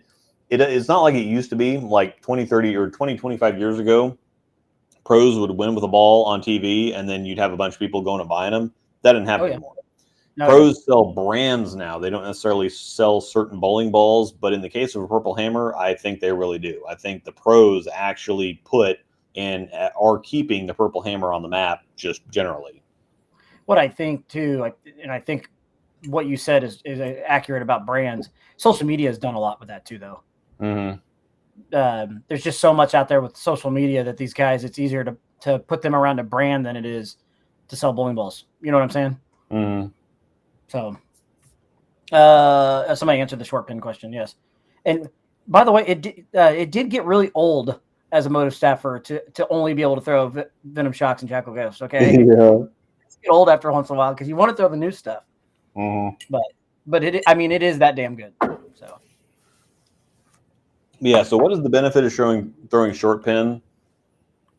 Shorter pin lets you throw a big ball that will roll up earlier on the lane and will have a smoother arcing motion to the pocket. So basically what it does, imagine this bottle's a core. Actually, I'm going to use this other bottle because this is what I just poured. Wood Creek Distillery 100% rye whiskey. I like ryes, but most of the time ryes don't actually taste like rye bread or remind me of it. This actually does. And I don't really like rye bread, but I like rye whiskey. It's got that kind of different rye taste, and then it just catches you a little bit. But anyway, imagine this is a core. Here's the pin.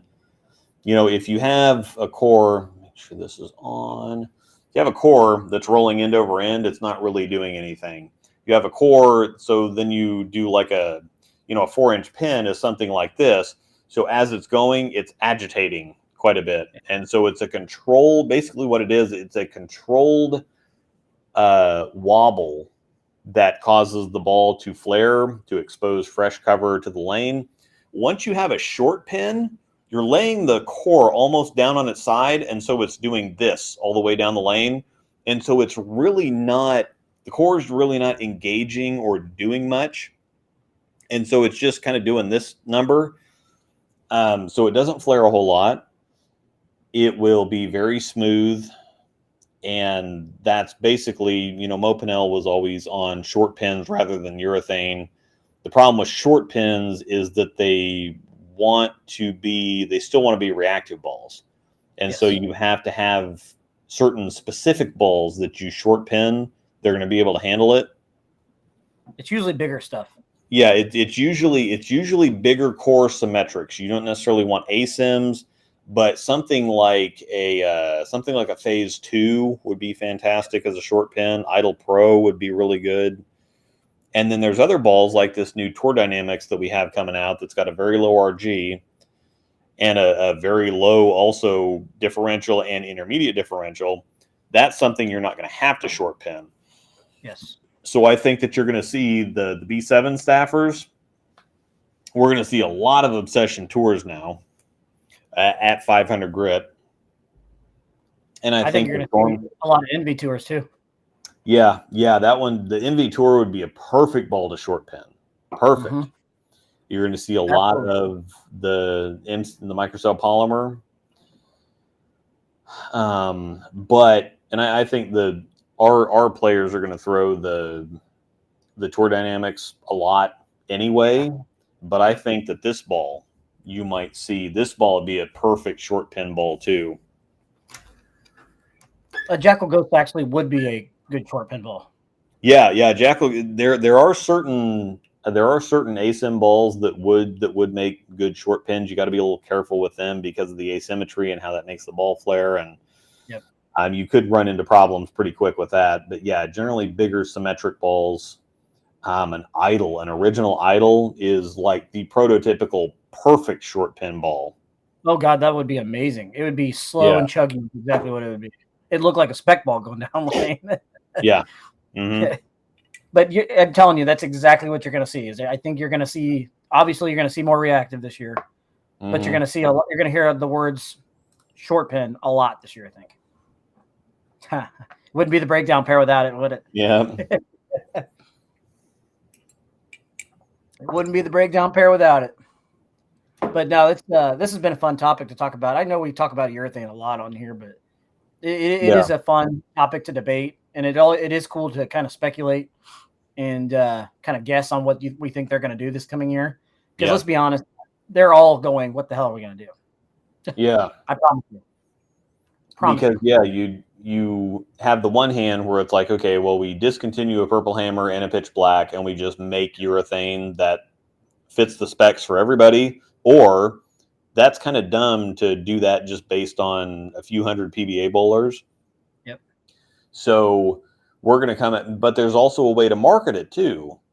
Yep. If they can come out with some stuff that meets the hardness spec, that's also really good, that's the best of both worlds. And so the PBA bowlers can use it. And so the ones that do hit, there's thousands of bowlers that hit regionals, the big tour, whatever else, but there's thousands of people that do regionals.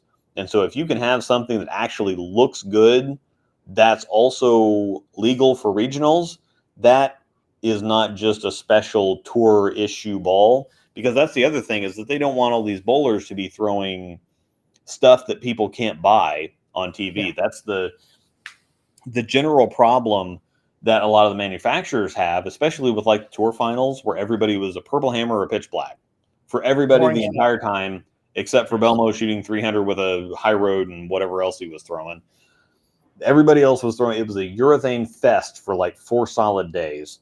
Yep. And the companies don't really like seeing that because it doesn't help them sell bowling balls. It helps the players bowl better, but it doesn't help them sell bowling balls. But if they could all of a sudden, this might actually be a good thing if they can figure something out and have good looking urethane, a different looking urethane, or, you know, develop things again like microcell polymer that acts like urethane but isn't urethane.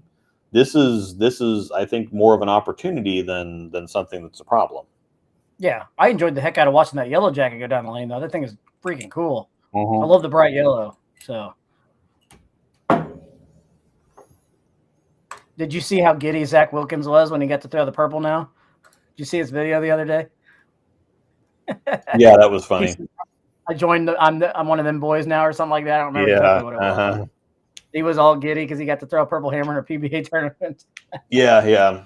It'll be very short lived. So yeah, they have until January, so they can, you know. You saw him bring him out of Miller High Life or at Oil Lake the East a couple weeks ago.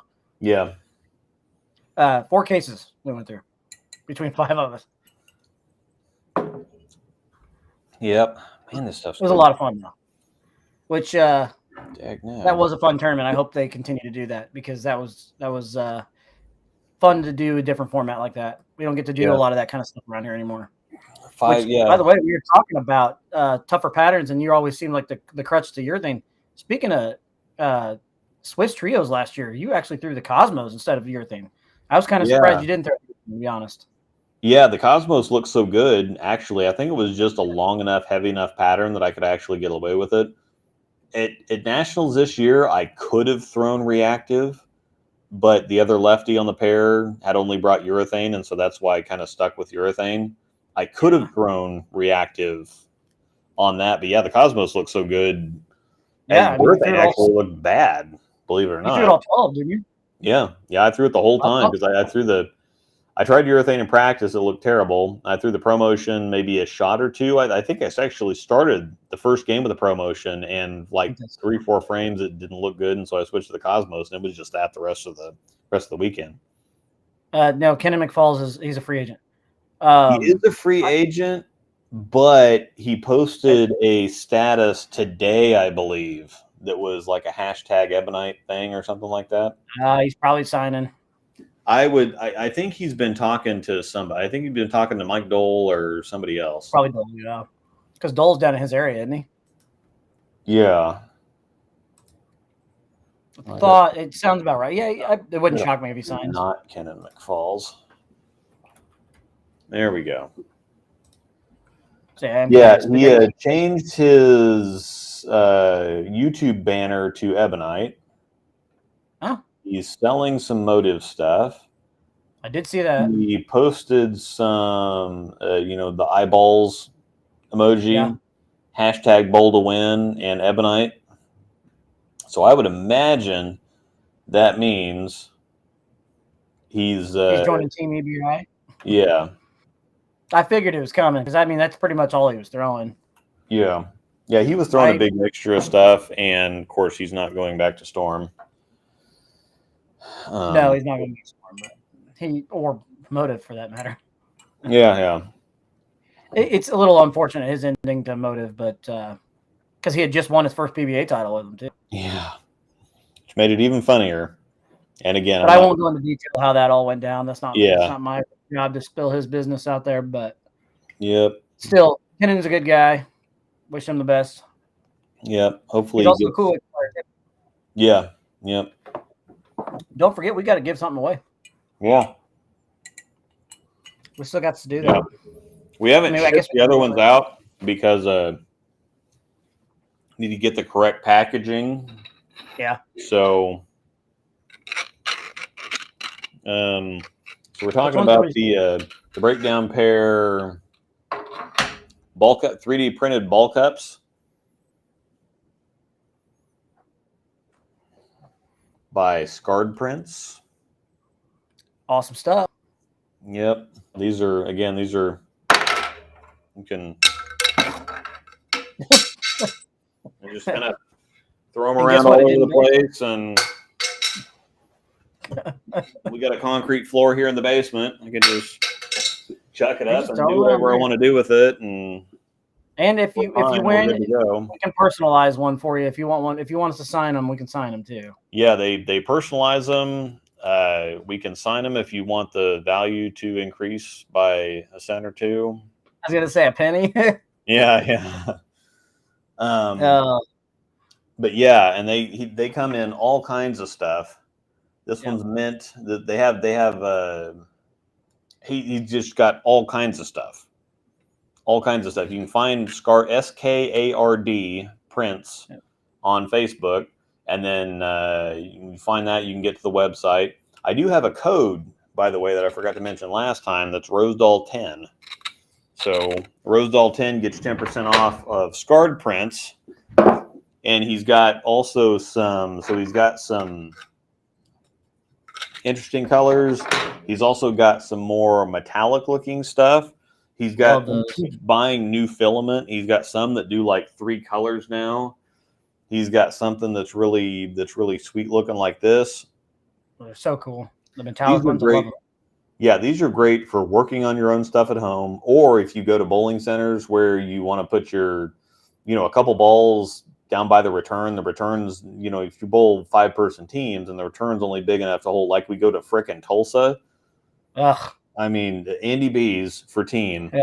We have to have ball cups all over the place. These are perfect to pop down there next to the return, put your spare ball on, whatever else. So just all kinds of other colors.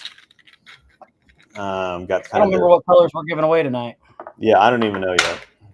We're going to continue. We've got this whole stock. We're going to eventually give all these away, but we're going to give away 2 a week. This one's kind of a reddish looking one. This one is one of my favorites. It's got this gradient look to it. So yeah, and then you've got the solid colors that just, these are great. You can do whatever you want, John, and it's it's fine, minus the dog hair. Yeah. And then they're also stackable. Yeah, they are. They fit well into a backpack. How about that? Mm-hmm. Yeah, they're pretty freaking cool. So we can do that at the very end of the show. Like that. Give some away at the very end. Yep, I'll have to pick a couple for us to. So stay with us for about the next 17 minutes because we'll give a couple away there. And if you want them personalized or anything like that, just let us know. We can do that, or signed or whatever. Yeah, I'll just have to make my way there to do that. Yeah. If you want to decrease the value, actually, it'd probably decrease by 1 cent. Yeah. Not increase, but that's okay. Yeah, so you can find these once again if you just want to buy them. Like these ball cups are like $7 or $8 or something like that. They're worth it. So, and then of course use my code Rosedoll10 to save some money off at checkout, and you can also buy I don't think I have any of them down here. I have to go grab a couple of those. But the rollers to show those off. JB, when Luke gets back, I'll let him answer that question. I've bowled the Open Championships plenty. I haven't gone in a long time, just because I don't feel like going. To be honest with you, I bowl enough. I may go to Baton Rouge. I like Baton Rouge a lot, so I'll let him answer that question though, because he goes every year, and it's easier for him to tell you what to prepare for. Just know that they're more 90% chance they're going to be pretty hard. So at least I know this year they look like they're pretty tough. So here's the tri rollers, or the actually quint rollers, and so yeah, they do cool stuff like this too, like this gradient or this kind of different color filament that's all over the place. And these have some heft to them. These are freaking sweet. They do. We do have really, actually, yes. Open Championships advice. Open Championships advice equals make your damn spares. JB had a question for you. I was going to let you answer it because I haven't gone in quite a while. You go every year, so it's easier for you to explain that on what to expect for a first timer going to championships. Open Championship next year for the first time. Yeah, I mean, make your OC advice. Make your spares. They're just tough.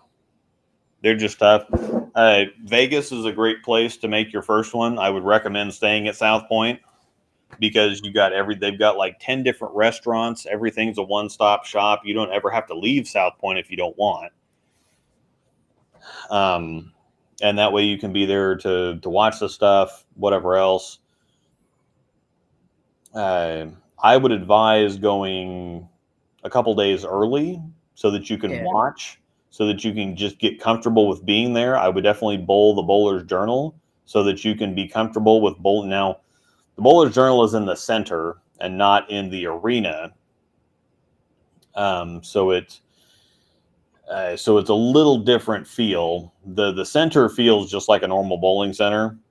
The arena or the plaza, I guess, is quite a bit different. They have the high ceilings and everything so big, it just makes it feel so much grander. And so that does put a little bit of pressure on you. But I would go bowl some of the side stuff to begin with. Just get yourself comfortable in the general building to begin with. So it's not such you show up and it's a freaking huge moment and you feel whatever else. Yeah. So I would just go a couple days early to watch, get yourself comfortable. And then it's just going to be tough. They do have a team practice session, which is on the team pattern, and then the Bowler's Journal is on the singles and doubles pattern. Especially if they're bowled in different places, it's at least something to get you in the mindset of tougher conditions. So they still do the BTM. Yeah.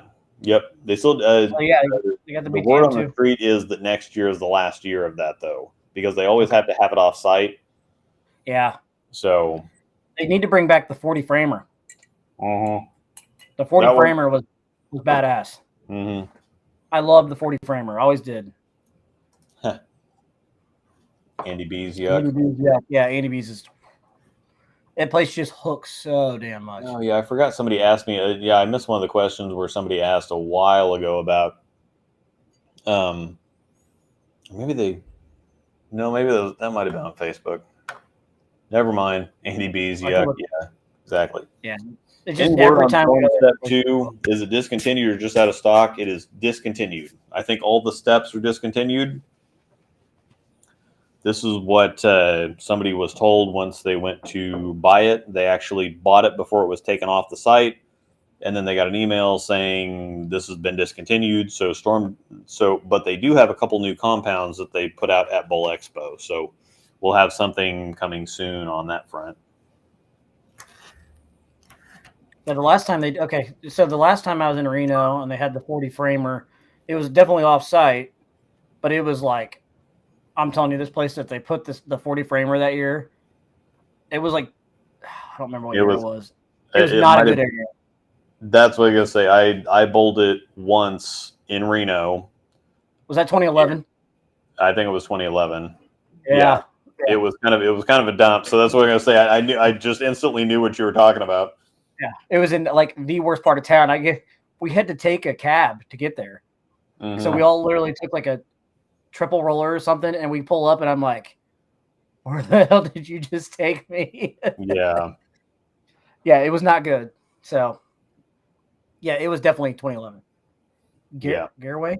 I don't remember the name of the center. I was in and out as quick as I could be. Yeah, I have no idea what it was. I'm ready for. I'm definitely ready for Baton Rouge. I really like Baton Rouge. It's really hot down there, but it's really cool if you walk out. If you've never been to Baton Rouge and you walk out of the arena, not really the arena, but the center, the expo center or whatever it's called, they've got that really cool ship. Did you see the ship when you guys went? That ship is really cool. We didn't get on that. Baton Rouge was it wasn't necessarily a dump. It was kind of dirty though. Well, yeah, it is dirty. I bowled. You need to let me take you to the restaurant that I went to where I literally ate like 3 or 4 times while I was there and ate gator the whole time. Yeah. Oh, God, it's so good. Yeah. Baton Rouge. If you go there, you've got to stop by LSU's football stadium because it's massive. Yeah. That would. I mean, it holds like 110, 120,000, something stupid like that. Mm-hmm. So, sorry, I didn't mean to cut you off. There's a couple good eating spots there. But yes, Baton Rouge is dirty, but I enjoyed the trip just because I don't go to Louisiana ever. Yeah. So it was one of my worst years of bowling. Like Albuquerque was terrible. Baton Rouge was terrible. Outside of that, they've been okay. But oh God, Albuquerque I bowled really well. Yeah. My God, that Baton Rouge? No, I bowled bad in Baton Rouge. I always bowl horrible in Reno too. I hate that center. Yeah, see I've generally had most of my best outings have been in Reno. I can't think of kudos. Well, so far it's been Reno and South Point, which is mostly what we've been at.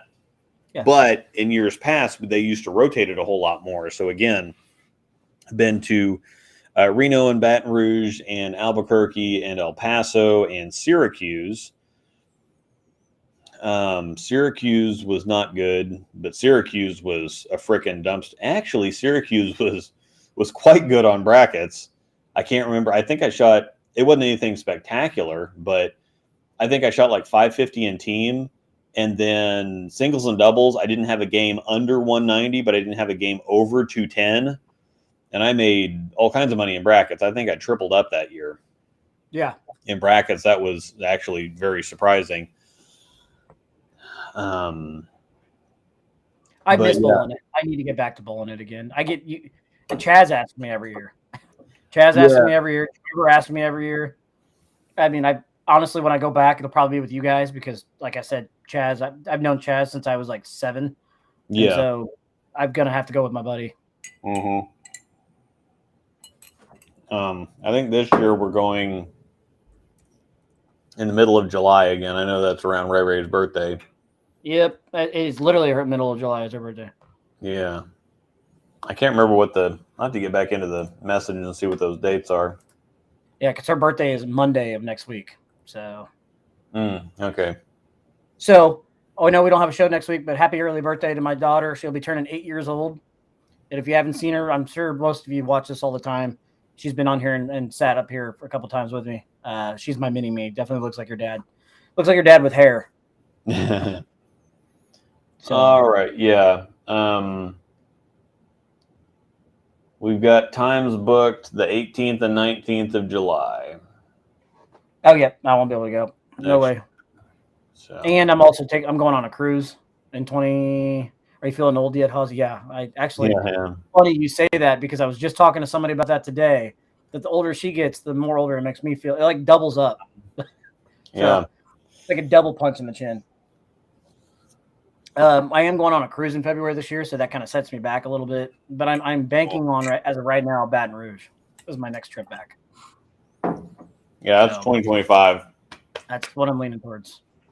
I'm kind of looking forward to that, but we're going to have to do it different than we did last time because it was just the one I was looking forward to trying crawfish last time we were there. And it was just like May. We used to go in May all the time. It was just out of crawfish season. And so they scrounged up like 5 crawfish for us to try the restaurant that we were at. Okay. And I'm like, what? So it was just bad. It was kind of dirty in the couple seafood places. We were just walking around down by the stadium and the place that we walked into, it was okay, but it wasn't great. And so it just wasn't the greatest. Because I'm thinking down there at Baton Rouge, we're going to have like seafood heaven, and we just must have went to all the worst places. New Orleans is where you're going to get most of that, but yes. Yeah. Vegas in July, yuck, but if you stay at South Point the whole time, you're fine. God, we went to Baton Rouge in June. It was horrible. Yeah. It was humid as heck. Yeah, we went in May, and it was awful humid down there to begin with. However, South Point, they have a really good Mexican restaurant. They have a great Italian restaurant. They have a great sushi restaurant, Zenshin, that everybody talks about all the time. They have so many different. They have a cafe in there that's good. They have so many things in South Point that you really don't need to leave South Point. They have a hot dog stand. Yeah, they do have the hot dog cart. They had so much good stuff there. I didn't even get to get a hot dog because we had to schedule everything else. Apparently, the hot dogs are killer. It's been a long time since I've even been to Vegas. Good. We had Zenshin twice last year, though.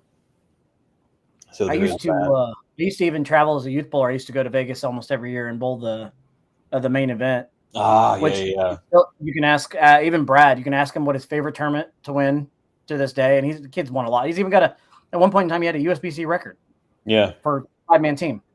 The coolest thing he ever won, he'll still tell you to this day, is the youth main event there that they run around Christmas every year in Vegas. That is one freaking awesome tournament, and I loved it.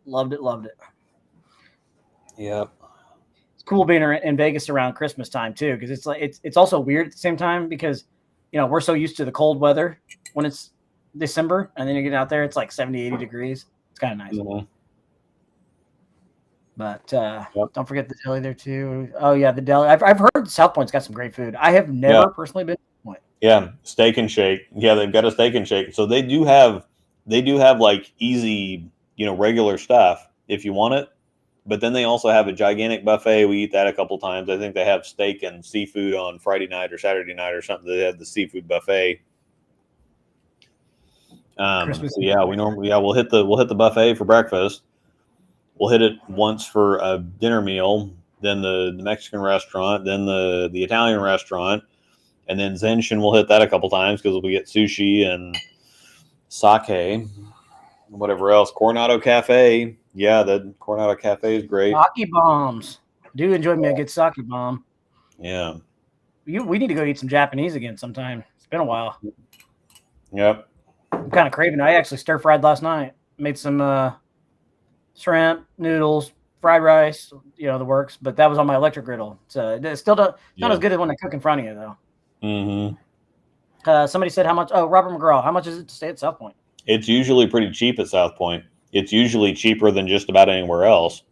That's half the reason we stay there. It's like, well, the prices are cheaper, if not, perfectly competitive, and you're in the bowling center already. That's the best part. Yeah. So it's just everything is there. Do you not go out on the strip at all? We go drive down there. Like the Venetian's fun to walk through, and but it just, you get down in there and in Vegas on the strip, and it just gets annoying really fast. But the Venetian, there's a lot of stuff to do. Walking into the Luxor is really cool. Mandalay Bay is pretty cool, and they do have a few of them. Like Luxor is connected to Mandalay Bay, so you can kind of walk back and forth and see some stuff, and it's kind of fun. But I mean, staying at South Point is just, it's not like Reno, which we stayed at Silver Legacy, and we're going to have to stay somewhere different in Reno next time. We're just not go to Reno next time because it was miserable this year. I hate Reno. Absolutely miserable. You need to walk up. Well, you need to go to Caesar's Palace and say, you probably get this a lot, but is this the real Caesar's Palace? You've got to do it. Yeah. I'm not getting any steak on my beeper. Yeah. That's from The Hangover, for those who don't know that. Yeah. I didn't know. All right. Well, we need to give, because it's 8 o'clock. I need to get off of this thing. I've got a few things to do. We need to give some stuff away here. Yeah. I just want to walk around with a giant margarita. Daniel, you're my man. Yes. That sounds amazing. Which colors are we giving away tonight, by the way? Did we ever decide? I don't even know. I think we just need to pick a couple winners and then let them pick their color. That's fair. The amount of tweakers in Reno is fresh. It's bad down there. That's another reason I hate going. I can't stand it. I probably would bowl the Reno or the stadium again. This is the only time this year that I haven't liked Reno, because Reno, I go for the bowling mainly. I'm not like a gambler or whatever else. I like to put some bets in at sports book, but nothing then I'll sit down at a poker machine for a minute, but I'm not really a gambler. So the Reno being a mediocre gambling town or, sightseeing town or whatever doesn't really bother me. But it was just miserable this year. They don't have the buffet anymore. Everything's insanely expensive. The one bright spot was Brew Brothers, the brewery that they have right there between Silver Legacy and El Dorado. That was a rare bright spot. But the sushi restaurant that they had behind the Mexican restaurant in the border from Silver Legacy to Circus Circus is not there anymore. The food court is an absolute madhouse. It's stupid. So it's just, it was bad this year. It was just bad. When USBC is the best part of the entire trip, it's bad. There it is. All right. So how do you want to pick this, by the way? I mean, we need to come up with actually do like a random. I wish there was a way we could just do a random spin. Trying to work with people. Okay, this person picked this color. Okay, I don't know. So what are we doing? Picking colors? Brittany said to hit her with the mint ball cup. Look, let's do. Should we do? No, we'll save the I've still got Circus. Yeah, Circus Circus is still there. The sushi restaurant or the Chinese restaurant on the border of Silver Legacy and Circus Circus. The specific restaurant that we went to isn't there anymore. Problem is we can't spin really the wheel. do I don't even know what. That's an app. I mean, I could put it on my phone, but yeah, probably. There's just too many people in here to. I don't know. I don't know how you want to do it. Angel, what do you think? What sounds like a good idea? How do we do this? Well, Is she still here or she run away? But you should have kept track of that at the beginning. Yeah, I'm working on it. I can't hear her. What'd she say? I don't know. She said spin the wheel. I'm almost just inclined to pick a couple people and get out of here. No, Robin said spin the wheel. You said pick by comments. Yeah, and John said he didn't hear me. Oh yeah. No, I can. Yeah, I can hear you. Who's been active in here tonight? Who wants a ball cup? Yep. Rattle me bones.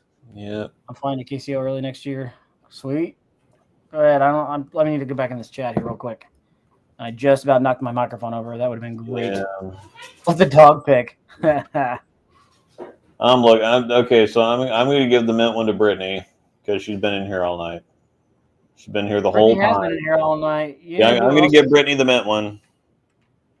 All right, give me a second here. Mint one goes to everybody that's been in here with us tonight. Let's go back to the top here real quick. And we're going to give all these away eventually. Yes, they're all going to give given away. Let's go. Billy's been in here with us all night. Okay. Billy Ball. Yep, he's a winner. All right. As long as he wants one. If not, I can pass it on. Yeah. Billy Ball, what you want here? What color?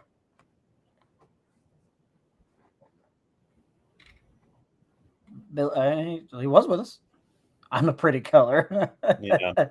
I do like the green in your picture, though. I like green. Oh, you guys. What color you want, Billy? Yep, I can just pick one for you, too. That's not a problem. I mean, we can pick a random color. Any dark color is good. Okay.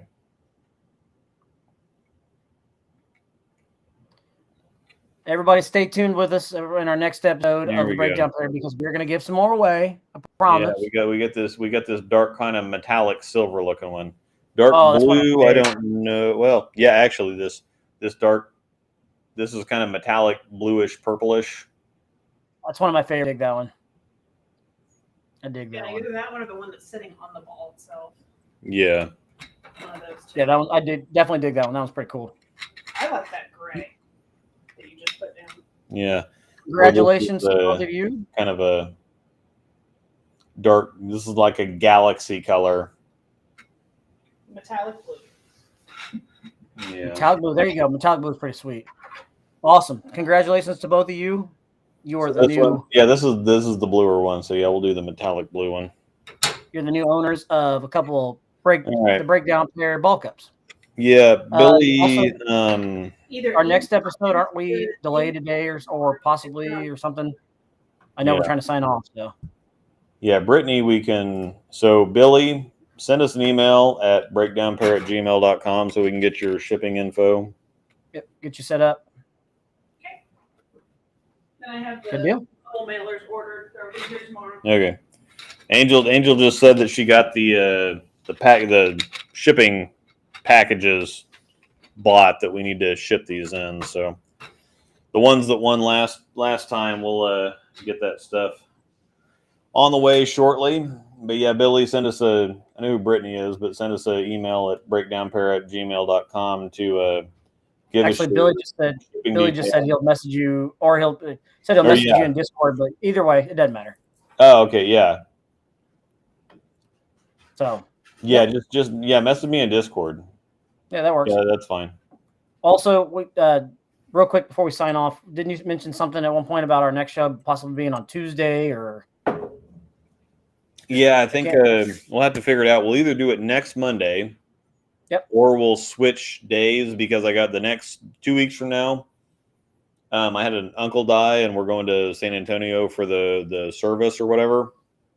And so we're going to be coming back on that Monday, and probably not going to be in any kind of shape to do a show after driving to. No, I get that. We'll probably push it to Tuesday. So, yeah, we'll either do it Tuesday, Wednesday, or we'll do it next week. But probably, I don't know what we talk about next week.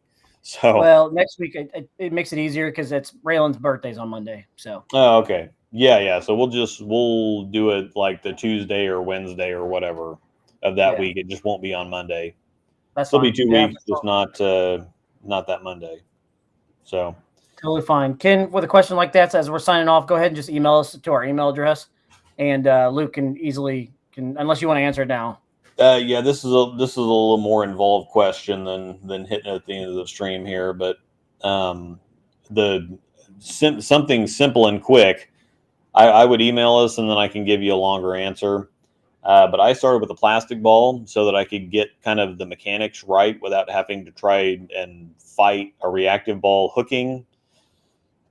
It's easier to just keep it slow and simple and get your mechanics built up with something that doesn't hook a whole lot to begin with. So just email us, and I can give you some more, send me something on Facebook Messenger or whatever, and we can talk about it a little bit. So all right, everybody. Thanks, y'all. Appreciate it. Appreciate y'all. Thank you for hanging out with us for a couple hours. Yep. So we got we got our Cool Wit codes on there earlier. You can also find us on the Breakdown Pair on Facebook, and then at the Breakdown Pair on Instagram. Then again, you can send us an email at breakdownpair@gmail.com. I check that at least once a month. I check it more than he does. Yeah. Somebody sent us something, and I totally forgot to talk about what they want to talk about on the show. So I'm going to get back in there and send it back an email. Smash that like button. Yep. And then, of course, we have our Discord server, Storm Nation. We have a free side, but we also have a paid community we have 125 people in there, and there's so many channels I can't even keep up with them. But it's a huge community, and the money's more of a troll filter than anything, but every little bit helps. So we appreciate everybody. Hope you all have a fantastic week. And we will see you back here for episode number 67 of the Breakdown Pair next time. Yeah. Thanks, everybody. We will